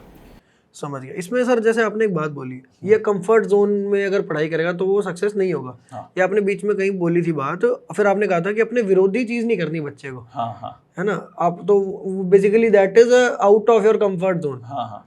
तो वो सर जैसे एक एवरेज बच्चे को क्या क्या चीजें ऐसी वो करता है जो उसको छोड़नी चाहिए, या कौन कौन सी विरोधी चीजें उसको अपनानी चाहिए चाहे उसको कठिनाई हो?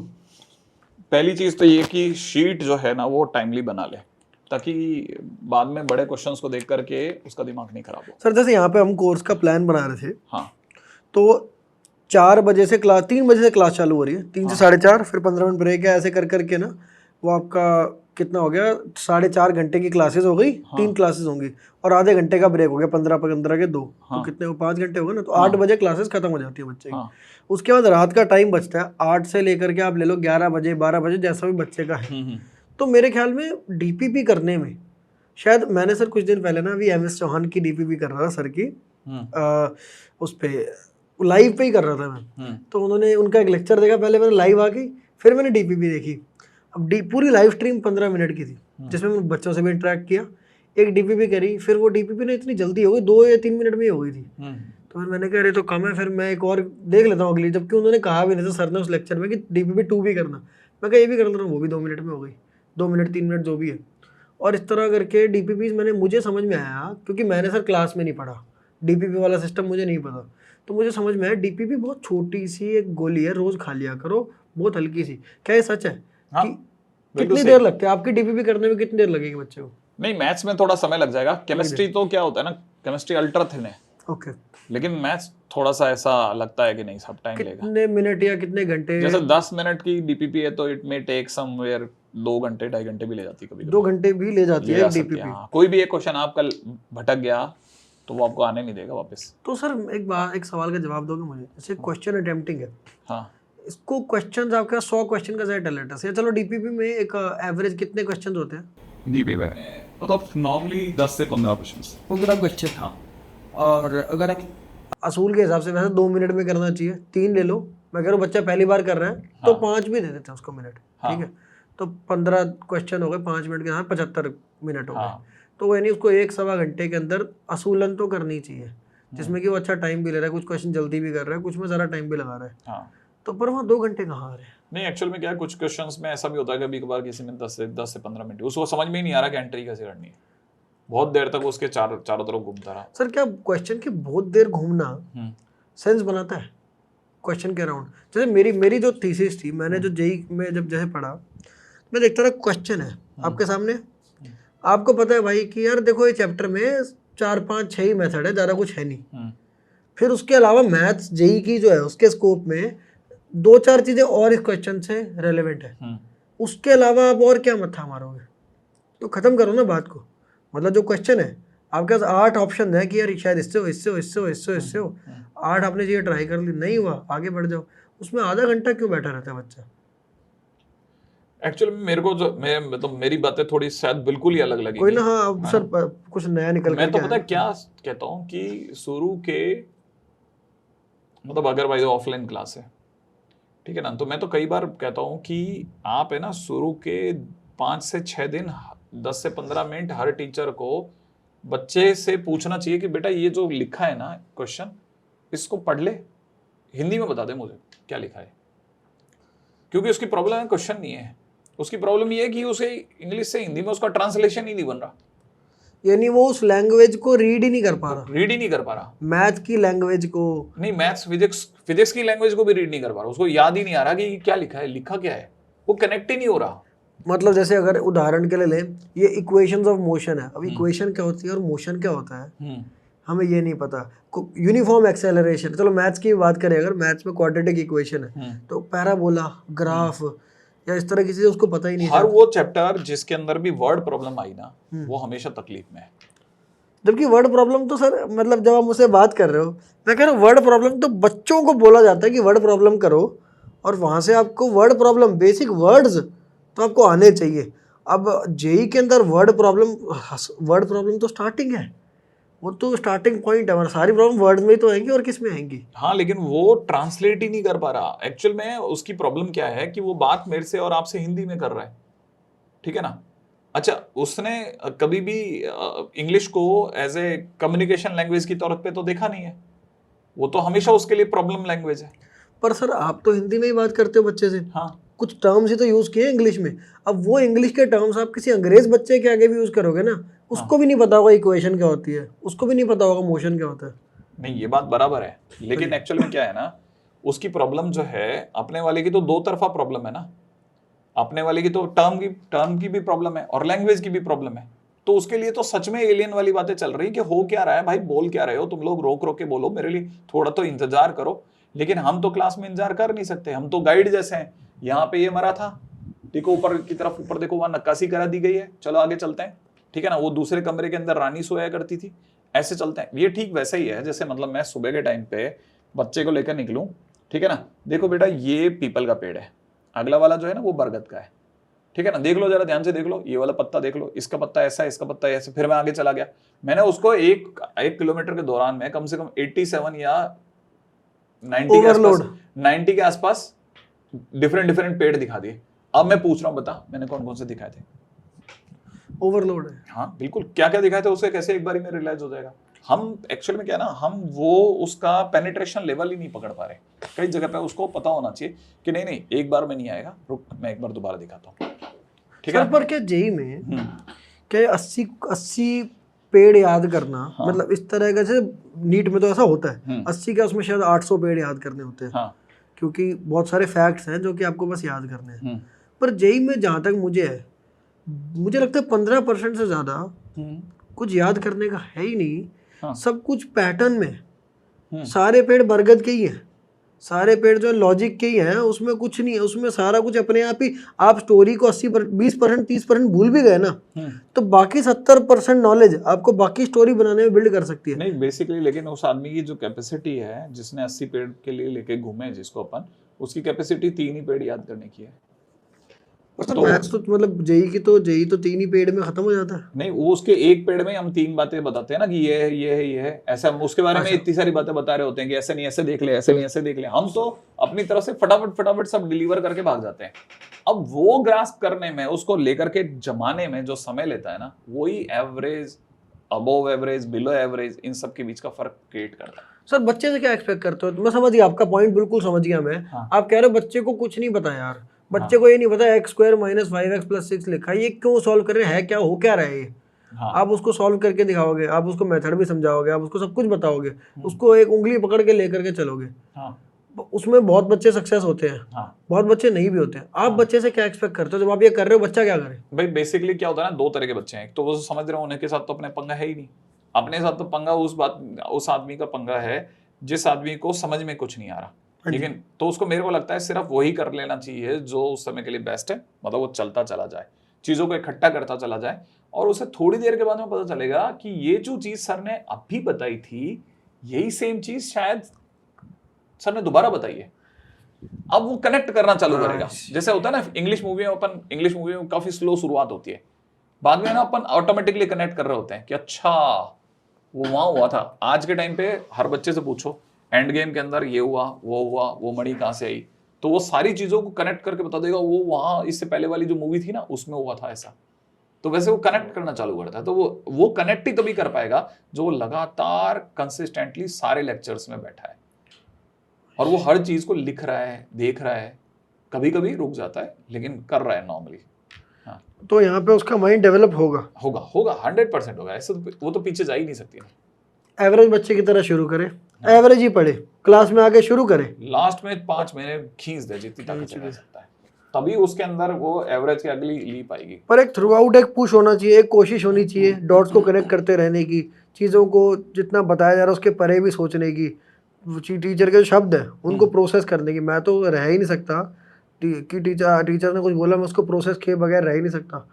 तो एक एवरेज बच्चा शायद ना कर पाए, पर उसको शायद एक स्टेप तो चलना चाहिए, हर रोज़ एक एक्स्ट्रा स्टेप तो चलना चाहिए, तभी तो सर वो बाद में पहुंच पाएगा वहाँ पर जो लास्ट में जहाँ पे वो खींच भी सके, कि नहीं?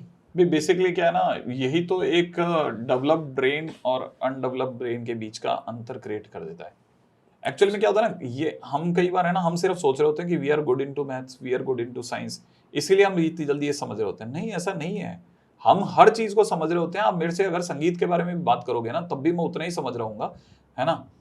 अगर मेरे को है ना चीजें आप सेंसिबली समझा रहे हो तो, क्योंकि ना मैं रुक करके सोचता हूँ हर चीज को। जैसे मैं कुछ बोल रहा हूँ, आप रुक करके सोच रहे हो कि अच्छा, और उसको जब तक अंदर से आपके हाँ नहीं आ रही ना, तब तक आप उसे जाने नहीं दे रहे। यस, जब तक हाँ नहीं आ रही अंदर से। हाँ, कहने का मतलब जो मेरा करंट पर्सपेक्टिव है या करंट जो वो है नॉलेज, मैं उसमें कॉन्ट्रडिक्शन को खत्म कर रहा हूँ, या मुझे जो नई चीज़ पता चल रही है पुरानी नॉलेज के ऊपर बिल्ड हो रही है, तो वहाँ पर दिल से आती है हाँ भाई, जो मैंने पास्ट में सीखा है और जो आज सीखा वो सब सिंक हो गया। हाँ, बिल्कुल सही बात है एकदम। अब जैसे आपने ये बात बोली, अभी बहुत कॉम्प्लेक्स बात थी, लेकिन आपके दिमाग ने उसके लिए सही शब्द चुने ना। राइट। वो सही शब्द चुनना ही अच्छे टीचर बनाता है। अब मुझे सर टीचर बनने के लिए मोटिवेट कर रहे हो। Hidden faculty. सही है। देखो, तो मैं कह रहा हूँ ना, मैंने जो कई लोग मेरे से पूछते हैं कि ये मैं सक्सेसफुल हूँ या नहीं, ऐसा नहीं है। बहुत सारे लोग जो भी सक्सेसफुल है ना, उनका है 100%, उनमें अपनी बातों को कह देने की क्षमता है सही शब्दों के साथ।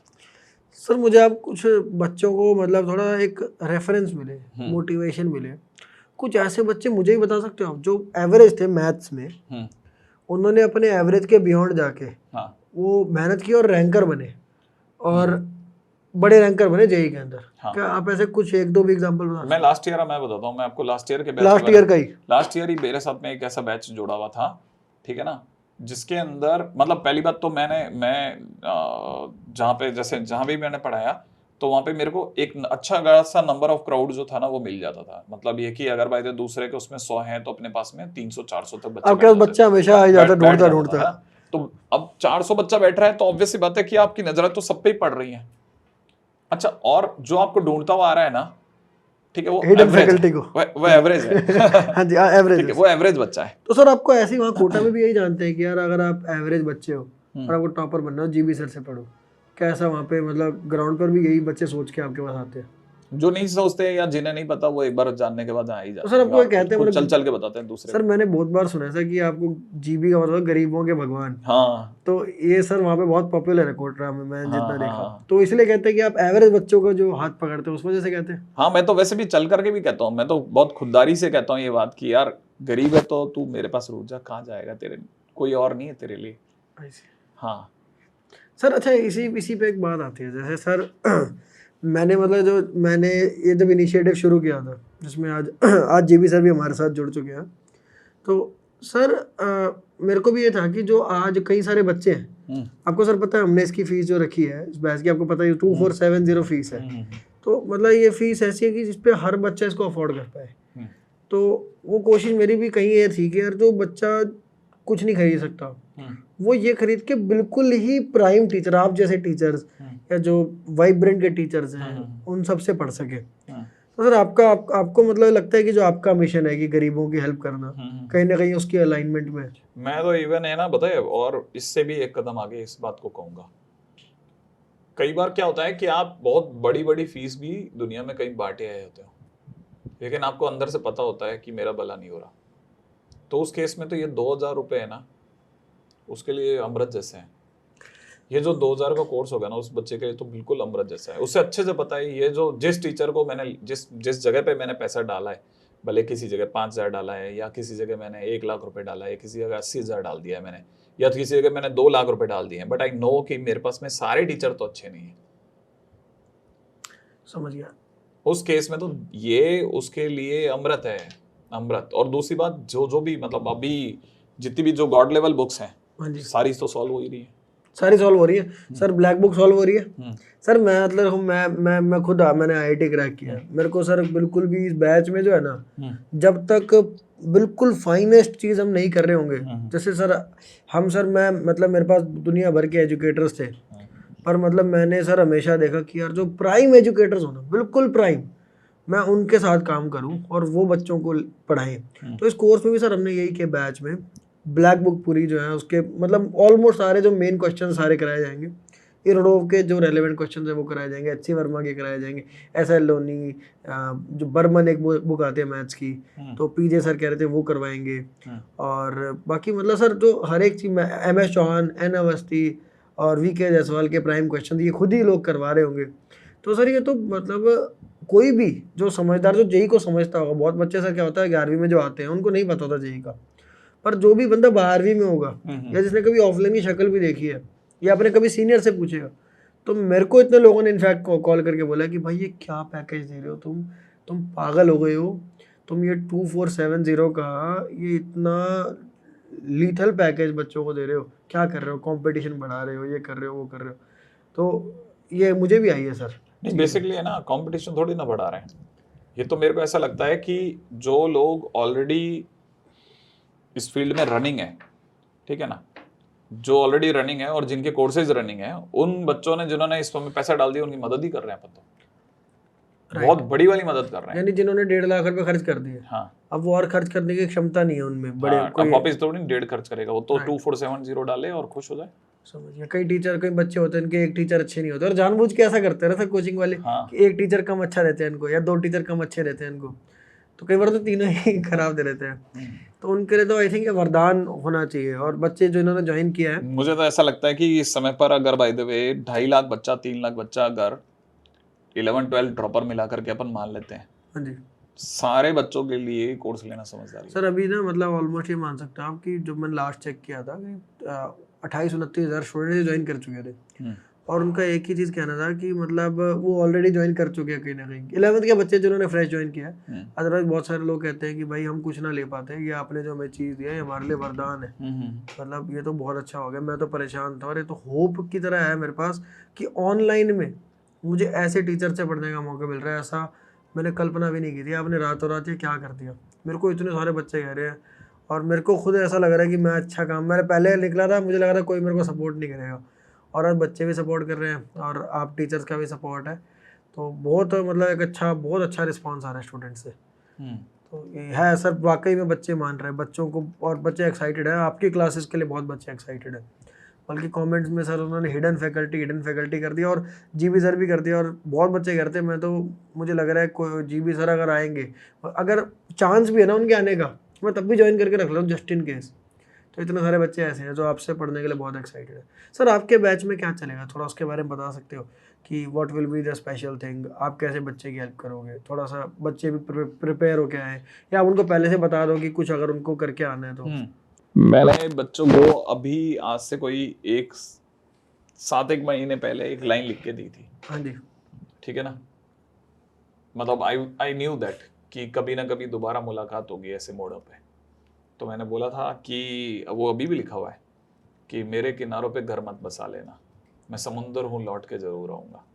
ओके। ठीक है ना। तो मैं बहुत अच्छे से जानता था कि एक टाइम ऐसा ज़रूर आएगा जब मैं अपने जो स्टूडेंट्स हैं जो पैन इंडिया फैले हुए हैं उनसे वापस मिलना मेरा होगा। बस मैं उसी चीज़ का बहुत शिद्दत से इंतजार कर रहा हूँ, मैं सच बताऊँ तो। आप भी बहुत तत्पर हो मतलब ये भयानक बच्चों को तत्पर, पढ़ाने का। भयानक तत्पर हूँ इस बार तो। मतलब मेरे को ऐसा लग रहा है ना कि जैसे कहता है ना, एक टाइम आता है ना जब आदमी को ये पता होता है कि यार ये मेरा बेस्ट डिलीवरी टाइम है। सर ये जो होता है ना, मैं आपको बता रहा हूँ, ये बहुत बड़ा संगम होता है कि जब आप भी तत्पर हो, टीचर तत्पर है, बच्चे बहुत तत्पर है, मैं आपको ये बता सकता हूँ, और मैं बहुत तत्पर हूँ। तो सर कुछ धमाका हो ही रहा है और बहुत गजब धमाका हो रहा है। मैं तो इतना एक्साइटेड हूँ सर, यही चीज़ है तो मुझे इस वक्त सारे स्टूडेंट देख सकते हैं सर। 11:30 बज गए और मेरे को सर अभी मैं सुबह सर मैं 8 बजे उठा रहा आज भी, और आप देख लो कितना, मैंने एक टाइम भी नहीं गिना हुआ जो भी है। तो ये कंटिन्यूड जो है ना, मतलब मेहनत करने के लिए मोटिवेट करती है चीज़ कि जब लोगों की तत्परता देखता हूँ, आपका जोश देखता हूँ, बच्चों का जोश देखता हूँ।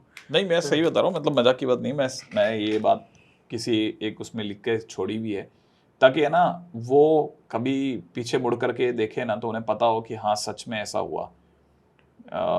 मैंने बोला है ये बैच, ये मेरी, ये देखो ऊपर लिखा है मेरा पानी उतरते देख किनारे पर घर मत बना लेना, यहाँ लिखा गया हुआ है मेरा पानी। मैं समंदर हूँ लौट कर आऊंगा जरूर। हाँ क्या बात। ठीक है ना। हाँ तो मैंने ये बात उस समय, अब ये कब लिखी होगी मेरे को पता भी नहीं है। लो मैं देखो देख सकते हो क्या कौन सा तारीख महीना है है? ना, कौन सा 16 फरवरी 2024। 16 फरवरी 2024। और ये अभी आपका कमबैक हो गया 14 महीने के अंदर। तो मैं देखो कब से इंतजार कर रहा हूँ, 14 महीने के अंदर कब से मतलब मैं इंतजार कर रहा हूँ। मैंने बोल के निकला हूँ मैं कि नहीं सब वापसी आ गया, समंदर आ गया, अब सुनामी आ गई। तो इस बार तो मतलब मैं बिल्कुल भी छोड़ने के मूड में तो नहीं हूँ कतई। नाइस। तो सर जैसे बच्चों को आपके बैच में क्या देखने को मिलेगा, इसके बारे में कुछ बता सकते हो? मतलब हर वो चीज जो कहीं पे भी कम रह गई होगी ना वो भी सब खत्म कर देंगे इस बार। तो आप पूरा सिलेबस पढ़ा रहे होंगे? पूरा सिलेबस पढ़ाएंगे, सारी अच्छी बुक्स करवाएंगे, पढ़ने वाला बच्चा होना चाहिए, एडवांस तक साथ चलेगा। ठीक है सर बच्चे कह रहे हैं कि ना मतलब ये जिस तरह का बैच है तो इसके अंदर अगर मान लो एवरेज बच्चे आ गए तो जो है ना एडवांस लेवल वो शायद टीचर ना पढ़ाए। ऐसा हो सकता है कि आप उम्मीद कर सकते हैं कि कोई ये बोले कि ब्लैक बुक का क्वेश्चन हो रहा है और वो एडवांस लेवल का नहीं है। ऐसा कैसे? अरे वो अभी निंजा सर ने इरोडो का एक क्वेश्चन कराया, वो सर बहुत मशहूर हुआ है क्वेश्चन। बच्चे सर पता है मैं आपको एक बात बताऊं, मैंने जो देखा है ये मिथ्या है कि ऑनलाइन का बच्चा सीरियस नहीं है। बच्चा सीरियस है। बच्चे के पास विकल्प ही नहीं, जब उसको सीरियसनेस मिलेगी ही नहीं तो वो कहाँ से, माहौल ही सीरियस नहीं है। ऑनलाइन में नाच गाने का और इस तरह का थोड़ा कैजुअल माहौल है। ठीक है, किसी के में एक्चुअली मैं आपको इसमें भी बताता हूँ। एक्चुअल में ना जो जिनके लिए अक्सर ये कहते हैं ना कि ये आदमी ऐसे ही थोड़ा बातें करके ही इधर उधर निकाल लेते हैं, नहीं वो यार वो भी मजबूर है। ठीक है ना, क्योंकि है ना अधिकतर बच्चे भी उनसे यही उम्मीद करते हैं। लेकिन अगर भाई कोई आदमी इतना अड़ियल है कि वो आपको उसके बारे में आपको पता है यार नाच नहीं सकता, यार ये एक ही काम जानता है, ये तो आएगा और कोई भयानक सा क्वेश्चन कराएगा, तो फिर क्या है ना आदमी उसको देख कर ढल भी जाता है। सर देखो मेरा तो ये मानना है बच्चा जो 16 साल का है ना उसको धक्का मारना बहुत जरूरी है। क्योंकि वो तो सर उसके मुताबिक अगर मैच चलने लग गया ना तो वो 16 साल वाली बातें हो जाएंगी और मैं उसके लेवल पे गिर जाऊंगा, वो मेरे लेवल पे नहीं उठेगा। तो टीचर का या मेंटोर का काम तो धक्का मारना होता है कि भाई तेरे को करना पड़ेगा। और वहाँ से मतलब आप तो सर फिर भी बहुत प्यार से करते, मैं तो प्यार से बात ही नहीं करता बच्चों से। पर तो ये है नहीं, वै सर कोशिश आपकी भी कहीं ना कहीं वही है कि एक बच्चे को लेवल को चढ़ा दे, और मेरी भी यही है कि मैं उसको धक्का मार के कि भाई तू क्या कर रहा है, मैं उसको टेक्निक्स बताता हूँ कि कैसे वो उसका लेवल चढ़ जाए। तो कोशिश सर हम एक ही मिशन से जुड़े हुए हैं और इस बैच के दौरान भी मैं बच्चों को वही चीज़ जो उनका लेवल एक तरफ से आप उसकी उंगली पकड़ के खींच रहे होगे और मैं भी उसको एक पीछे से पुश दे रहा हूँ बैच को जिस तरह चलने वाला है ये। तो उसमें यानी आप बेसिक से एडवांस लेवल तक पूरा पढ़ाएंगे और माहौल पूरा एक गंभीर माहौल होगा। क्या सर गंभीर माहौल में बच्चा बोर हो जाएगा आज का? नहीं, कभी नहीं होता सर। क्यों नहीं होगा? मान लो सर जैसे आप जैसे कोई शायरी सुनाते हो लेक्चर्स में, जैसे अभी हमने एक शायरी नहीं और दूसरी बात ऐसा है ना, देखो हर इंसान जो होता है ना, वो एक कहावत है ना कि हर इंसान आईने के सामने मूर्ख तो होता ही है। आईना यहाँ कैमरा है क्या? नहीं, आप कभी भी देखना, अगर बाय द वे आईना रिकॉर्ड कर पाए ना सारे इंसानों की, है ना, हरकतों को, तो आपको पता चलेगा कि वो कई बार ऐसी हरकतें कर रहा होता है जो आप उससे उम्मीद ही नहीं कर रहे होते कि यार ये आदमी ऐसे नहीं कर सकता, नहीं। ठीक है ना? तो वैसा देखा जाए तो हर इंसान के अंदर एक बच्चा तो है। ओके। तो वो आपका लेक्चर के दौरान बच्चों के ऊपर डिपेंड करता है। अगर आप है ना, बच्चे इतने अच्छे से बात कर रहे हैं टीचर से, बहुत पॉजिटिव वे में सब कुछ चल रहा है, तो टीचर भी धीरे धीरे खुलता है, वो अपना बेस्ट डिलीवर करने की कोशिश करता है।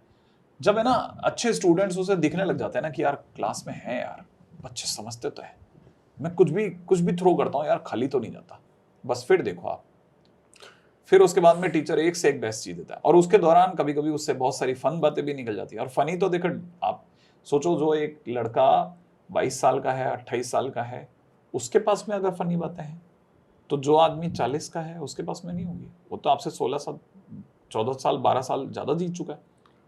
राइट। तो मतलब यानी कि, और सर ये है सच है हाँ। कि जो हर टीचर जो होता है वो जानता है कि बच्चों के अटेंशन को किस तरह अपनी तरफ ग्रैब रखना करना है, है। क्योंकि टीचर को जो अटेंशन ग्रैब कर सकता है ना बच्चों का, हाँ। बच्चे उसी से पढ़ना चाहते हाँ हैं। हाँ बिल्कुल। तो ये तो है, जो एक्सपीरियंस टीचर होते हैं उनमें होती है चीज़। हाँ होती है। सर एक बात बताओगे, जैसे आप कोई बच्चे के एग्जांपल, जैसे बीच में हमारी बात भी रह गई हो, कोई एग्जांपल दे सकते हो जो जिन्होंने एवरेज से जो अच्छे रैंकर बने, अंडर 100 रैंकर बने? हाँ, तो मैं पिछली बार बता रहा था ना आपको, एक मेरे पास में एक ऐसा बैच आया जिसके अंदर काफी सारे बच्चे थे, और वो सारे के सारे बच्चे जो थे ना, वो हमारे को टॉपर बैच में नहीं दिया था, तो वो एक नॉर्मल बैच ही था। तो लास्ट ईयर क्या हुआ कि जब फेलिसिटेशन हुआ, तो फेलिसिटेशन के अंदर उनको आप बुला रखा था कि जिनकी 99 परसेंटाइल से ऊपर सर है। जस्ट फॉर आवर व्यूअर्स, हाँ। ठीक है, फेलिसिटेशन मतलब होता है जब लोगों को प्राइज देते हैं, ठीक है? हाँ, तो ऐसे ना जब 99 परसेंटाइल एंड अबव वाले बच्चों को बुला करके केक कटवाना, माला पहनाना, डांस वांस चल रहा था, तो मुझे भी कह दिया गया कि आप भी चढ़ो ऊपर। अरे आप नीचे कहाँ खड़े हो, आप भी जाओ ऊपर। मैं ऊपर गया, तो आगे के जो 13-14 बच्चे थे ना, उन्हें मैं नहीं जानता था, लेकिन वो जो साइड में खड़े थे ना, मैं बाजू में जाकर देखो, मैंने कहा अरे तू, फिर अरे तू भी है यहाँ पे, अरे तू भी है। ऐसा करते करते मैं पूरा राउंड ले गया, ठीक है ना। जिनको मैं नहीं जानता था उन्हें वो मेरे को जानते थे। अरे सर मैं आपसे पढ़ा था सर, मेरा इसी साल मैंने पढ़ाई करी, आप ही से देखा था सर। वो पीछे से आकर के मेरे को पैर छू करके मेरे को बोल रहे हैं कि सर मैंने आपसे पढ़ा हूं मैं सर। अब कई बार ऐसा होता है ना, कई टीचर्स को तो अब रूबरू होकर के पढ़ाना अलग होता है, लेकिन जब आपको पता चलता है कि कई बच्चे आपको ऑनलाइन में पढ़ करके फॉलो करके आपसे टॉप कर गए, तब मजा अलग है। ऑनलाइन में सर आप जितने बच्चों को इम्पैक्ट कर सकते हो उतना एक साल में ऑफलाइन में पॉसिबल नहीं, कतई नहीं कर सकते। ऑफलाइन में आप अपने टीचर क्वालिटी को क्वेंच कर सकते हो, कि आप सेटिस्फाई हो सकते हैं कि हाँ मैं बहुत अच्छा पढ़ा रहा हूँ, बट मैं बहुत सारे जनों को बहुत अच्छा पढ़ा रहा हूँ, ये सिर्फ पॉसिबिलिटी ऑनलाइन में ही है। सर जैसे ये तो बड़ा अच्छा लगता हो ना, मान लो कहीं झारखंड में या कहीं ओडिशा में या कहीं आंध्रा में कोई बच्चा दूर बैठा अपने गांव में, वो अपना फ़ोन खोल के आपका लेक्चर वहाँ देख रहा है और आप वहाँ कोटा से पढ़ा रहे हो उसको, तो कितना मतलब पूरे देश में कहाँ कहाँ आपकी जो विद्या है वो पहुँच रही है। भाई तो एक्चुअली चमत्कार ही है हाँ, सर। सही मायने में देखा जाए ना, तो जो एक टीचर के तौर पे लाइफ में जो चेंजेस करे जा सकते हैं इतनी दूर से बैठ करके, रेयर है, लिटरली रेयर है ये तो। अच्छा, और पता है अपन जब बातें कर रहे हैं ना, तब मैं तो सोच पा रहा हूँ कि अब बातें कर रहे हैं तो ये भी बात है क्या? अच्छा हाँ, उतनी दूर भी तो मैं कर रहे आपको थे। इसका उदाहरण देता हूँ सर, मेरा लाइव उदाहरण है। हाँ जी तेवानी सर, हाँ मैं उनकी शक्ल कैसे दिखते हैं मुझे नहीं पता, हाँ अगर लेकिन वो अपनी किताब नहीं लिखते ना हाँ। तो मैं IIT में नहीं होता। अच्छा। मतलब मैं सर जैसे वो 4 महीने जो थे ना हाँ। मेरे 4 महीने में जो मैंने पढ़ाई की, हाँ मेरे को उस टाइम पर सर लेक्चर का सिस्टम नहीं था। जैसे 2015 में कोई कॉमन चीज़ नहीं थी ये सब ऑनलाइन लर्निंग, तो और जिस कोचिंग में मैं गया वहाँ पर वही जो पैसे लग गए, कुछ हाथ नहीं लगा। तो मुझे किताब मिली जी तेवानी, जो कि है सारी थ्योरी थी उसके अंदर, सारी थ्योरी उसी में आप जानते होंगे, और सारे क्वेश्चंस के सॉल्यूशंस पूरे उसके अंदर। हाँ। वो किताब जिस तरह स्ट्रक्चर में लिखी गई थी, वो बहुत बल्कि किताब होगी किसी के लिए, पर जो 16 घंटे पढ़ने बैठ रहे ना उसके लिए बल्कि थी नहीं, उसके लिए तो वो वरदान थी। और मैंने वो किताब पढ़ी, और ऐसी BM शर्मा सर, ठीक है, मैं नहीं जानता वो कैसे दिखते हैं, मैंने उनकी किताब पढ़ी है और उससे ही मेरे को फिजिक्स और मैथ्स चाहिए और मैं IIT दिल्ली पहुंचा। तो ये उनका इम्पैक्ट है किताब से। होता है बिल्कुल। अगर बाय द वे को डेडिकेटेडली अगर कोई बंदा सच में क्वेश्चन कर रहा है ना, वो सही बात बोल रहे हैं, लास्ट में 5 महीना बहुत है, बहुत रिगड़ करके। जब आपने खुद ने पहली बार किताब करनी चालू करी होगी ना, तब आपको एक एक चीज दिखने लग गई होगी। मुझे तो दिख रहा था सर, मेरे लिए स्मूथ रहा था, हाँ मेरे लिए काफ़ी स्मूथ रहा था, क्योंकि मैं किताब को ना पढ़ रहा था, इंग्लिश पढ़ रहा था, उसकी समझ रहा था कि क्या कहना क्या चाह रहे हैं। और वो किताब बड़ी कह सकते हैं स्पून फीडिंग करती है। हाँ। उसमें हर एक मतलब वो पूरी बिल्ड हो रही होती है। हाँ। और मैंने बच्चों के इनफैक्ट सेशन भी लिए थे उस चीज़ के, हाँ। कि मैं किताब कैसे पढ़ता रहा। और उस सेशन पे 2.5 लाख व्यूज़ आए थे उन पर। लाइव गया था 2-2 घंटे। सिर्फ मैंने सोचो, मैं बैठा सामने सेंगेज का एक चैप्टर खोल रखा है, हाँ। जीते वानी का, और मैं पढ़ के बता रहा हूँ ये लाइन से मेरे दिमाग में क्या आ रहा है। हाँ। और तुक्का मार रहा हूँ, गेस वर्क पूरा कर करके जब पूरा पैराग्राफ पढ़ लेता हूँ तो डॉट कनेक्ट कर देता हूँ। और फिर लगता है हाँ यार शायद ये सही हो, चलो कोई ना, मैं इलस्ट्रेशन करके देखता हूँ, अगर ये हो गई तो शायद मैं सही था। और जब वो हो रही है, वहाँ पे वैलिडेशन मिल रहा है, तो मुझे कॉन्फिडेंस बढ़ता जा रहा है। और ऐसे कर करके मैंने बुक खत्म की, थ्योरी भी पढ़ी है और फिर क्वेश्चंस किए। तो ये मैंने लाइव करके दिखाया था बच्चों को ऑनलाइन।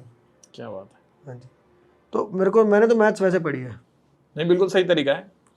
थ्योरी पढ़ी, क्वेश्चंस करे, वैलिडेट, आगे चलो। हाँ जी, यही था। वो कुछ चीज़ें कच्ची रह गई क्योंकि मेरे को कोई सपोर्ट नहीं था, तो कुछ चीज़ें कच्ची रह गई कि कभी टीचर तो ज़रूरी होता ही है लाइफ में, जो हमारे डाउट्स का जवाब दे दे या कोई क्वेश्चन करके दिखा दे। तो जितना बढ़ सकता था, पर वो उतना भी काफ़ी था। कमी परफेक्ट प्रिपरेशन तो करनी ही नहीं है हमें। मेरे को सर देखो, मेरे आए थे 60% नंबर आए थे जे एडवांस में, 60 पॉइंट समथिंग है। तो 60% में मेरी 247 रह गए, मैं खुश हूँ इसमें। और मैं मतलब कितना ही पढ़ लेता, वो कुछ ना कुछ रह ही जाता। इम्परफेक्ट प्रिपरेशन ही रहती है। 60 ही तो लाने थे, तो इम्परफेक्ट तो कुछ छूट गया, किसी वे में छूट गया, अदरवाइज कहीं कोचिंग जाता शायद कुछ और छूट जाता। सर आप मानते हैं बात कि हाँ तुमने बस बेस्ट कर लिया, 80-85% मैथ कर ली, तो एडवांस के लिए बहुत है। 80 to 85% मैथ्स में एडवांस। देखो मैं सच बताऊं ना, हाँ जी, आप बोलो ना, अपना पर्सपेक्टिव बोलो। अभी क्या है, जेई मेंस और जेई एडवांस करके 2 गए, और जेई मेंस है ना बहुत ज्यादा लिटरली लीथल है, वो मुश्किल हो गया, बहुत सीरियसली बहुत खतरनाक है। सीरियसली मतलब अभी तो मैं ये कह सकता हूँ कि कोई एक ऐसी किताब, अकेली किताब नहीं है जिसपे आप ट्रस्ट करके ये कह दो कि मेरे से जेई मेंस के क्वेश्चन बन जाएंगे। मैथ्स में भी नहीं कह सकते ऐसा, मैथ्स में ही नहीं कह सकते, बाकी सब में तो फिर भी बहुत फिजिबल है। फिजिक्स केमिस्ट्री तो इतनी हल्की आ रही है कि आप कई बार बच्चों को इसकी वजह से भी गड़बड़ हो जाता है। पता है कितना है, देखो कितना आयरनिकल है कि वो फिजिक्स और केमिस्ट्री इतनी ज्यादा लाइट दे रहे हैं कि जैसे ही बच्चा उसके लेवल की फिजिक्स केमिस्ट्री खत्म करके और वेट करता है कि चलो अब मैं एडवांस की तैयारी करता हूँ, अब 1.5 महीना बचा है, ठीक है ना, उसके हाथ पैर फूल जाते हैं, उसको क्लिक ही नहीं करती। क्योंकि ना एक्चुअल गेम क्या है, आपने मैथ्स तो बहुत अच्छी तैयार कर ली क्योंकि जेईई मेंस में मैथ टफ आती है, लेकिन फिजिक्स और केमिस्ट्री तो आपने तैयार ही नहीं करी एडवांस के लेवल की। ओके। तो होता क्या है ना, जो फिजिक्स और केमिस्ट्री में जो एडवांस के लेवल के लिए जो उठान चाहिए होती है ना, वो आपकी हो ही नहीं पाती, क्योंकि वो वहां पे एयर थिन हो जाती है एकदम से। ओके, तो यहाँ से सर जैसे आप बताते कोई किताब सफिशिएंट नहीं है, पर मैं आपसे एक सवाल पूछता हूँ। पीवाईक्यू, सिर्फ पीवाईक्यू करना ही इकलौता तरीका है। सर एक सवाल पूछता हूँ, बोलिए। कोई भी बुक ले लो, जैसे सेंगेज ले लो, हाँ। जीते वानी, या फिर हो गई ये ब्लैक बुक। हाँ।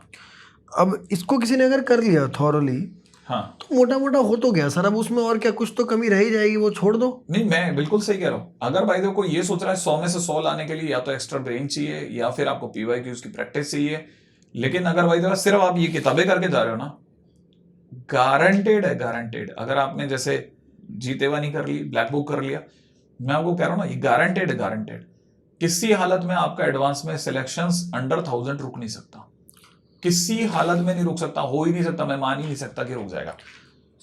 तो सर जैसे ये तो फिर तो है ना सफिशिएंट, ये मटेरियल मान लो ब्लैक बुक ही हो गई, हाँ। ये तो हो गई ना, सफिशिएंट हो गई ना एक तरह से। तो हम ऐसा कैसे कह सकते हैं कि कुछ भी सफिशिएंट नहीं है?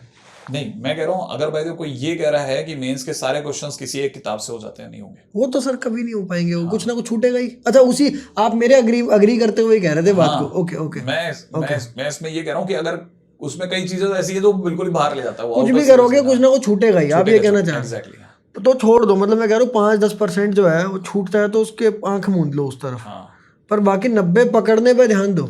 लोग उल्टा करते हैं, वो 5-10% पकड़ने के लिए इतना भागते हैं कि 90% कभी पकड़ ही नहीं। वो जो आप कह रहे थे स्टार्टिंग में क्लॉ वाला, वो यही चीज है। एग्जैक्टली यही है। वो पता है, वो जैसे शायद बसीर बद्रे, पता नहीं किसका वो शेर है, सब कुछ पा करके भी देखो ना मेरे खाली हाथ, ठीक है ना, वैसे वाले सीन होता है उनका। इतना पकड़ा, इतनी सारी चीजों को पकड़ने की कोशिश करी, कुछ हाथ में ही नहीं आया, ऐसे रेत की तरह से सब निकल गया साइड में से बच्चे।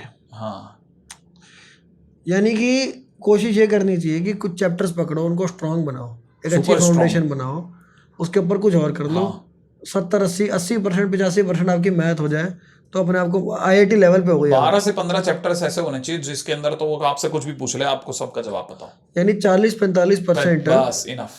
ये आपका बहुत स्ट्रॉन्ग। मैं और कम ले लेता हूँ, 35 ले लेता हूँ। हाँ। एक किसी को मान लो IIT पहुंचना है, 2000-3000 रैंक लानी है, हाँ, तो उसका 30% बहुत स्ट्रांग हो गया हमारा, सुपर स्ट्रॉन्ग। हाँ, और बाकी 20-25 जो मॉडरेट है कि अगर बॉल उसके रडार में आएगी तो छक्का मार देगा, वरना छूट जाएगी, छोड़ देगा। हाँ, तो तब भी निकाल देगा गाड़ी निकाल देगा, आराम से निकाल देगा। देखो ना, मैं आपको सीधी सी बात कहता हूँ, जैसे मान लेते हैं सिर्फ एक चैप्टर के ऊपर बात करता हूँ, छोड़ो सारी मैथ्स को, एक चैप्टर के ऊपर बात करते हैं, वेक्टर 3D। ठीक है ना, वेक्टर 3D में पेपर 1 में से 3 क्वेश्चन आने पक्के हैं, पेपर 2 में 2 क्वेश्चन आने पक्के हैं, मतलब 5 क्वेश्चन हो गए। 5 क्वेश्चन अगर आपने कर लिए, मिनिमम मार्क्स 2 भी लेके चलते हैं तो 10 नंबर हो गए, माने आपका कट ऑफ निकल गया। ट्रू है। आपने सिर्फ एक ही चैप्टर पढ़ के गए थे, वेक्टर 3D बस। वेक्टर 3D तब भी आपको कोई ये नहीं कह सकता IIT में आप फेल हो गए थे, मैथ्स में तो कम से कम आपने कट ऑफ तो निकाल ही दी थी। मेरा सर आज तक भी हाँ, परमुटेशन, कॉम्बिनेशन, प्रोबेबिलिटी मुझे बेसिक सारे आते हैं, पर ना मैं ओवर काउंटिंग, अंडर काउंटिंग कर देता हूँ, तो और मेरा आज तक भी वो कच्चा ही है। पर जहाँ पे बेसिक्स अच्छे होने चाहिए वहाँ मेरा काम हो जाता है। मेरे से क्वेश्चन नहीं हो पाए थे IIT के पेपर में, कोई बात नहीं, मैंने कोऑर्डिनेट में बहुत अच्छा कर दिया, मैंने कैलकुलस के भी ठीक ठाक कर दिए, तो हो गया। मेरे 66 नंबर आए थे 124 में से 2016 में, तो मेरी उस बढ़िया नंबर में 224 नंबर बन गए, ऑलमोस्ट 50% हो गए। हाँ जी, ऑलमोस्ट 50% हो गए। यस, तो ये बना था, यही अप्रोच होनी चाहिए ना कि एवरेज बच्चे के लिए मैथ्स में। बिल्कुल बिल्कुल। ये मतलब ये जो पॉडकास्ट आज बना है ना, ये बहुत ज़्यादा एवरेज स्टूडेंट के लिए है, जो मैथ्स में राइज करना चाहता है। और मैं एक बात कहना चाहता हूँ सर इसमें, जो सर आपने एक कह सकते हैं ना कि एक बीड़ा उठाया है कि एवरेज बच्चे को IIT के मैथ्स पे लेके जाने का, आई थिंक ये एफर्ट बहुत कम लोग करते हैं। कि टीचर्स होते हैं हमेशा वो बेस्ट बच्चे को पढ़ाते हैं, बेस्ट लेवल पढ़ाते हैं, ठीक है, और जो बच्चे को, क्योंकि मुश्किल होती है IIT मैथ्स, तो बच्चे को वहाँ से लेके जाना, आई थिंक आपने एक चैलेंजिंग असाइनमेंट लिया। शुरू से ही बच्चों को बोलता आया हूँ, कोई मेरे से पूछता है सर आपके पास में 100 में पढ़ाए हुए कितने बच्चे हैं, मैं कहता हूँ 0 है मेरे पास में 100 के, लेकिन मैं कहता हूँ 100 के बाद 10,000 तक सारे मेरे हैं। यार रख लो ना यार तुम लोग 100 के अंदर वाला, बड़े बड़े उस दिन ढोल पीट लेना, कोई बात नहीं, अपन कोई नहीं पीछे खड़े होकर के ताली बजाने वालों में हो जाएंगे, लेकिन 100 से लेकर 10,000 वाले भी तो IITians ही हैं, वो खत्म थोड़ी ना हुए यार। सही बात है। हाँ, समझिए। तो आपका ये एक मिशन है कि जो एवरेज बच्चा है उसको लेके जाऊंगा मैं IIT। हाँ, आराम से। और मैं कहता हूँ एवरेज बच्चे के पास में सिर्फ अगर कोई ये सोच डेवलप कर देना कि मुझे क्वेश्चन अब समझ में आने लग गए, फिर तो उसकी मेहनत है और तकदीर है। और इस बैच में आप ये करने को तत्पर है। मैं तो मरने मारने के लिए तैयार हूँ। मरने मारने को तैयार है। तो जिन्होंने भी बैच ज्वाइन कर लिया, आप देख सकते हो आपको कौन सर पढ़ाने वाले हैं। अगर आप में से किसी ने अभी तक नहीं किया है तो अभी के अभी डिस्क्रिप्शन में दिए गए लिंक से इस बैच को ज्वाइन करो। और बाकी GB सर जो सर आपसे एक रिक्वेस्ट और है, कुछ बच्चों के लिए ना सर, जैसे कुछ 11वीं में आ रहे हैं तो कुछ आप सर क्या वहाँ पे क्लासेस मेरे चैनल पर एक 1 शॉट आप 11वीं के लिए, एक 12वीं के लिए भी ले लो, जिसमें ये रहेगा मोस्टली कि 12वीं के बच्चों को ना सर जो 11वीं से जा रहे हैं वहाँ, उनको कुछ ऐसी चीज़ें पता चल जाए बेसिक्स, जिससे वो 12वीं में अच्छा पढ़ पाए। और ऐसा ना हो कि 11वीं का आता नहीं था इस वजह से 12वीं भी नहीं पढ़ पाए। और ऐसे 11वीं में जो जा रहे हैं उनको जो धक्का हार्ट अटैक सा आता है सर, वो लेवल देख के, तो ऐसा कुछ हो जाए कि आपका वो 1 शॉट देख के उनको वो प्रॉब्लम्स ना आए। अपना सिलेक्शन 12th में हो गया था या? सर मेरा 12th में हो गया था। 12th में हो गया था जी, 16। अच्छा, लेकिन एक और बात पूछता हूँ कि 12th से ज़्यादा मुश्किल लगी थी या 11th? मतलब मजा किस में आया था, उल्टा पूछना चाहिए मेरे को। पढ़ने में मजा किस में आया था, 11th में कि 12th में? मैथ्स की बात कर रहे हो? मैथ्स में मैं आपको यूनिट वाइज बता सकता हूँ। मुझे अलजेब्रा में कम मजा आया। कैलकुलस मुझे 80% अच्छा लगता था। कोऑर्डिनेट मुझे 90% अच्छी लगती थी।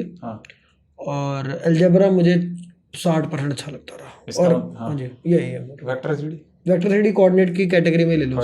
और कॉम्प्लेक्स नंबर 100% अच्छा लगता था। 100% मेरा फेवरेट चैप्टर। हाँ जी, सही में। मतलब इसका मतलब ये कि एक पहली बात तो माइंड बहुत ही ज्यादा लॉजिकल है। हाँ जी, ठीक है ना। दूसरी बात ये कि देखो अब इसका मतलब, और कैलकुलस 80% अच्छी लगती थी, इसका मतलब 12th पसंद आई थी तुम्हारे को। 12th is always like a fresh यार। वो स्टूडेंट जो बिल्कुल झल बुल चुके हैं ना एकदम, जिनको ऐसा लगता है 11th के अंदर खत्म हो गया यार, मेरी जिंदगी खत्म हो गई, वो जब 12th में आता है ना, 3 महीने बाद उससे पूछो याद आती है 11th की, उसे याद भी नहीं आती। पता है उसका जितना रोना है ना वो सिर्फ और सिर्फ पहले 2 महीने में रहेगा 11th वेस्ट। सर एक सवाल है लेकिन, हाँ अब मान लो कोई कैलकुलस पढ़ रहा है, उसमें उसको ट्रिग्नोमेट्री का इंटीग्रल यूज करना है, हाँ। या कोई कंपाउंड एंगल का फॉर्मूला यूज उसको करना है। उसी दिन पता चलता है जिस दिन वो इंटीग्रेशन कर रहा होता है ना कि साला इतना ट्रिग्नोमेट्री मेरे को बहुत अच्छे से आती थी, और जब मैं इतनी ट्रिग्नोमेट्री आती थी मेरे को तो मैं रो किस लिए रहा था, मैं जिस चीज के लिए रो रहा था वो तो क्वेश्चन में पूछा ही नहीं जाता कभी। समझ गया क्या, यानी ये सर ये एवरेज स्टूडेंट के लिहाज से आप बहुत अच्छा सोच रहे हो। मैं आपको एक रिलेटेड एक एग्जांपल बताता हूँ, एंड इसके बाद हम ये मतलब मेरे को सर अब ना मैंने खाना नहीं खाया, 12 बजने को है, खाना खाने चलते थे क्या। एक बस मैंने जैसे क्या हुआ था, रोटेशनल, ये जो रोटेशनल मैंने पढ़ा नहीं था 11th में, मेरी 11th बिल्कुल 0 ही थी तकरीबन। जब मैं 12th में गया तो वहाँ पे एक फिजिक्स का एग्जांपल दे रहा हूँ, इलेक्ट्रोस्टैटिक्स एक चैप्टर आया, उसमें डाइपोल पढ़ते हैं हम। डाइपोल को जब आप uniform magnetic field electric field में रखते हो तो दोनों पे ऑपोजिट फोर्स लगती है, दोनों जो उसके चार्जेस होते हैं इक्वल एंड ऑपोजिट फोर्सेस, वो एक बॉडी पे लगती हैं तो कपल बन जाता है। बन जाता है। उसका रोटेशनल इफेक्ट होता है पर ट्रांसलेशनल इफेक्ट नहीं होता। ये बात मुझे नहीं पता थी, पर मैंने जब मैंने इलेक्ट्रोस्टैटिक्स में देखा तो पता चल गई, मैंने कहा हो गया रोटेशनल, यही हो गया। सही बात। तो यही कहीं ना कहीं यही बात कह रहे हो आप? हाँ बिल्कुल एग्जैक्टली। हाँ जी, मतलब आप बस इकट्ठा करते चलो, आपका दिमाग एक दिन लिंक कर लेगा, एक दिन लिंक कर लेगा। मैं तो इसलिए कई बार है ना, मैं कई बच्चों को कहता हूँ जो अपने आप को बहुत ज्यादा डम कहते हैं ना, मैं कहता हूँ कि अगर कुछ समझ में नहीं आ रहा तो एक बार याद कर ले, याद कर ले। अब याद करने के बुरे नाम क्या हो सकते हैं, रट ले, ठीक है ना, मगअप कर ले, क्रैम कर ले, कुछ भी कर ले। सर एक सवाल है, मैं समझ गया आपकी बात ये वाली। सर जो एवरेज बच्चा है ना, मेरे को जो एवरेज बच्चे की सबसे बड़ी प्रॉब्लम लगती है, वो पढ़ाई और दिमाग इनको जुदा करके पढ़ता है। क्या सच है सर? बिल्कुल करता है, लेकिन है ना वो एक्चुअली क्या है ना, एवरेज से अगला स्टेप ही यही होता है कि वो उसने जो चीज जबरदस्ती पढ़ी है ना, उसको एक दिन समझ में आ जाती है, उसको एकदम क्लिक करती है, यार यही तो बात थी। यानी जब नहीं समझ में आ रहा तब भी जबरदस्ती पढ़ लेना चाहिए, खत्म करना चाहिए। क्योंकि देखो मैं एक बात पूछता हूँ, कभी भी है ना ऑफिस में देखा है कि कई बार है ना आप टेबल पे बैठे होते हैं, पास में दूसरी टेबल पे एक और जना काम कर रहा होता है, ऐसे काम कर रहे होते हैं ना, करता है ना, तो उस समय पर एक ही ऑफिस के अंदर जो छोटा सा एक प्रेमाइसिस होता है, उसमें 60-70 लोग बैठ करके काम कर रहे होते हैं ना। हाँ जी, कुछ कर रहे होते हैं, सबका अपना आप डिपार्टमेंट उसका नाम दे लो। राइट। हाँ जी। कितनी देर वो सुबह आना चालू हो जाते हैं तकरीबन सर जैसे 9 बजे 10 बजे। 9 से 10 बजे, और जाते कितने बजे? 6-7 बजे। हाँ जी, 6-7 बजे जाते हैं। हाँ जी, उन्हें लगातार वहीं बैठा रहना होता है, तफरी करने देते हैं, वहीं बैठना होता है मोस्टली। आप उम्र के एक पड़ाव के बाद में आप वही करने वाले हो अगले 30 साल तक, जबरदस्ती बैठने वाले हो। हाँ, वही काम आप जबरदस्ती करने वाले हो। लेकिन कोई आपको ये नहीं बता रहा कि बेटा वो अगर बाय द वे उस बहुत क्राइसिस वाली जगह से बचना है ना, तो आप जबरदस्ती बैठ जाओ। तो आज आप जबरदस्ती को खुद चयन करो, ताकि कल को आपके ज्यादा चॉइसेस हो। हाँ, ज्यादा चॉइसेस हो, आपके पास बाहर घूमने की चॉइसेस हो। क्योंकि ये तो तब आएगा जब तू आज नहीं बैठा ना, तो उस दिन तेरे को बैठना पड़ेगा। बैठना तो तेरे को 8-8 घंटे लगातार, कब बैठना चाहता है तू देख ले। फ्रीडम के लिए मतलब पहले आपको गुलामी करनी पड़ती है। जल्दी खत्म करो अपना काम, जल्दी खत्म करो, पहली लाइन में लगो। तो यानी जो बच्चे एवरेज बच्चे, क्योंकि एवरेज बंदे की लाइफ तो यही होती है सर कि वो जाता है TCS में, और वहाँ पे वो 9 to 6 जॉब करता है। ये उसके एवरेज बंदे का तो यही बीटेक वाले का यही करियर है सबका लगभग। मान लो आप एक तरह प्राइवेट सेक्टर के अंदर 40% लोग यही कर रहे हैं, उसका ये है। अगर वो ये चीज आज ही इसको पहले कर दे तो वो उस चीज से बच सकता है, उसके पास ये ऑप्शन है। 3 साल की गुलामी या 30 साल की गुलामी, चॉइस इज योर्स। 3 साल की गुलामी या 30 साल की गुलामी, आपकी मर्जी है। जीबी सर कह रहे हैं, मैं भी यही बात कह रहा हूँ बहुत। तो ये यानी बच्चे को, मैं समझ गया सर आपका पॉइंट जो है ना, कि स्टार्टिंग में वो ज़बरदस्ती बैठ भी जाएगा, उसका दिमाग चलेगा ना जब, तो बाद में जब कनेक्ट होने लगेंगे तब इंटरेस्ट बनने भी लग जाएगा। अरे कनेक्ट होके ही रहेंगी। पता है लोग तो हम तो सिर्फ मैथ्स पढ़ाते हैं, लोग ऐसे भी होते हैं ना, वो तो फिजिक्स भी पढ़ रहा है, केमिस्ट्री भी पढ़ रहा है, मैथ्स भी पढ़ रहा है। वही चीज जो मैंने मैथ्स में बोली, वही चीज उठ करके किसी दिन फिजिक्स में आई, लेकिन बोलने वाले का तरीका अलग था। यस, आप जो कह रहे हो सर, मैंने ऐसा देखा, मैं अपने आप को क्या समझाता था जेईई प्रेप के टाइम पर, कि भाई अभी मेरे को एक भी चैप्टर नहीं आता, और एक चैप्टर में 100 क्वेश्चन करते हैं, अज्यूम कर लेते हैं। तो जब मैं 30% सिलेबस कर लूँगा ना, 100 चैप्टर ही होते हैं तकरीबन जेईई के अंदर सारे सब्जेक्ट के मिला के, तो मैंने 3000 क्वेश्चन कर लिए होंगे। 3000 क्वेश्चन करने का निशान Jindal will not be the same person. Obvious ही बात है, एंड 3000 फर्स्ट क्वेश्चन जो होगा ना वो मेरा बहुत अच्छा होगा, ऑब्वियस ही बात है, एंड उसके बाद क्वेश्चन करना इजी हो जाएगा, बहुत सही बात है, बहुत सही बात है। और उसके बाद अगले 3000 क्वेश्चन जो है ना वो स्मूथली निकलेंगे, और उसके बाद तो बस मजे से निकल जाएंगे, मतलब कुछ होएगा ही नहीं वो। और 10,000 क्वेश्चन में आई थिंक पूरा ही प्रेप हो जाती है। मैं एक्चुअली क्या ना बच्चों को तो ये तक बताता हूँ कि बेसिकली क्या कहानी है ना, ये एक्सपोनेंशियल फंक्शन जैसा ग्राफ नहीं, एक्सपोनेंशियल फंक्शन की ग्राफ जैसा नहीं है, ये तो कुछ अजीब सा ही ग्राफ है। आप पहले जैसे आप 5 घंटे पढ़ाई करो, कभी भी सीरियसली कभी भी कोई भी बच्चा पढ़ के देख ले, जब भी वो अपनी बुक लेकर के बैठेगा, क्वेश्चन सॉल्व करेगा ना, तो पहले घंटे में हो सकता है उसे 2 ही क्वेश्चन हो, 1 घंटे में 2 क्वेश्चन उसे, जबकि उसको लगता है उसने सारी थ्योरी देखी है, लेकिन उसके बावजूद 1 घंटे में 2 क्वेश्चन हो गए, उसको 1 घंटा और बैठना चाहिए, उसको पता चलेगा अगले 1 घंटे माने टोटल 2 घंटे में 5 क्वेश्चन हो गए। तीसरे घंटे में कितने में, तीसरे घंटे में आज नहीं, तीसरे घंटे में ये गिनती अचानक से 14-15 चली जाएंगी। पर मैक्सिमम जनता उसे पहले घंटे के बाद कुछ देखा ही नहीं उसने, हाँ, उसके बाद का रहस्य उसको पता ही नहीं, और जान है रहस्य थे। उसने जिस दिन 5 कर लिया ना, उस दिन उसको पता लगा वो 70 हुए थे। जिस दिन 5 कर लिया उसको पता चलता है 70 क्वेश्चन करके उठा, और हर पिछला क्वेश्चन अगले क्वेश्चन की मदद कर रहा हूँ। यस, और ये चीज़ सब कुछ ही चैप्टर में स्ट्रगल होता है, उसके बाद तो बंदा प्रो ही बन जाता है। हाँ, ये एवरेज बच्चे, सुन लो मेरी बात, ये आपके लिए बहुत इंपॉर्टेंट है। मैं ये एज आ बतौर मेंटर आपको बता सकता हूँ कि एवरेज बच्चा इस तरह पढ़ेगा ना अगर, तो भाई वो सक्सेस कर देगा। ये बिल्कुल बहुत, आज हमने बहुत डिटेल में वो सर रोड मैप कहना है बच्चों के सामने शामिल हो गए, सामने वो पेश हो गया और बहुत बढ़िया हुआ। बाकी सब बच्चे आपसे मिलते रहेंगे, बैच के अंदर आपसे पढ़ रहे होंगे। और कौन कौन एक्साइटेड है जीबी सर से पढ़ने के लिए? जीबी सर तो बहुत एक्साइटेड है। तो बाकी सर आप कुछ बच्चों को मैसेज देना चाहते हो? बस कुछ नहीं, ये जब तक पॉडकास्ट आप तक पहुंचेगा, ठीक है, तब तक आपकी मेरी मुलाकात हो चुकी होगी, लेकिन आपको मेरे दिल की बातें आने वाले टाइम में पता चलती रहेंगी कि आखिरकार मेरे और निशान सर के बीच में क्या क्या बातें चल क्या रही है ना। वही बातें करेंगे, और अगर असली इंट्रैक्शन तो बैच में ही होएगा आपका, क्योंकि वहाँ पे आपसे सैकड़ों घंटे पढ़ेंगे, ये तो 1 घंटे का पढ़ नहीं, लेकिन है ना, मेरे को लगता है कि ना जो हमारे सिवा जो सबसे ज्यादा बड़ा होगा हो जाएगा ना, वो आप करेंगे। ताकि है ना इस साल के अंत में जब रिजल्ट आए ना, तो जब हमारी बातें चलती हो ना, तो एक नारा जरूर चल रहा हो, वाह जिंदगी, वाह जिंदगी वाह। भाई सब कमेंट्स में अब लिख दो, अब तो लिखना पड़ेगा, वाह जिंदगी वाह।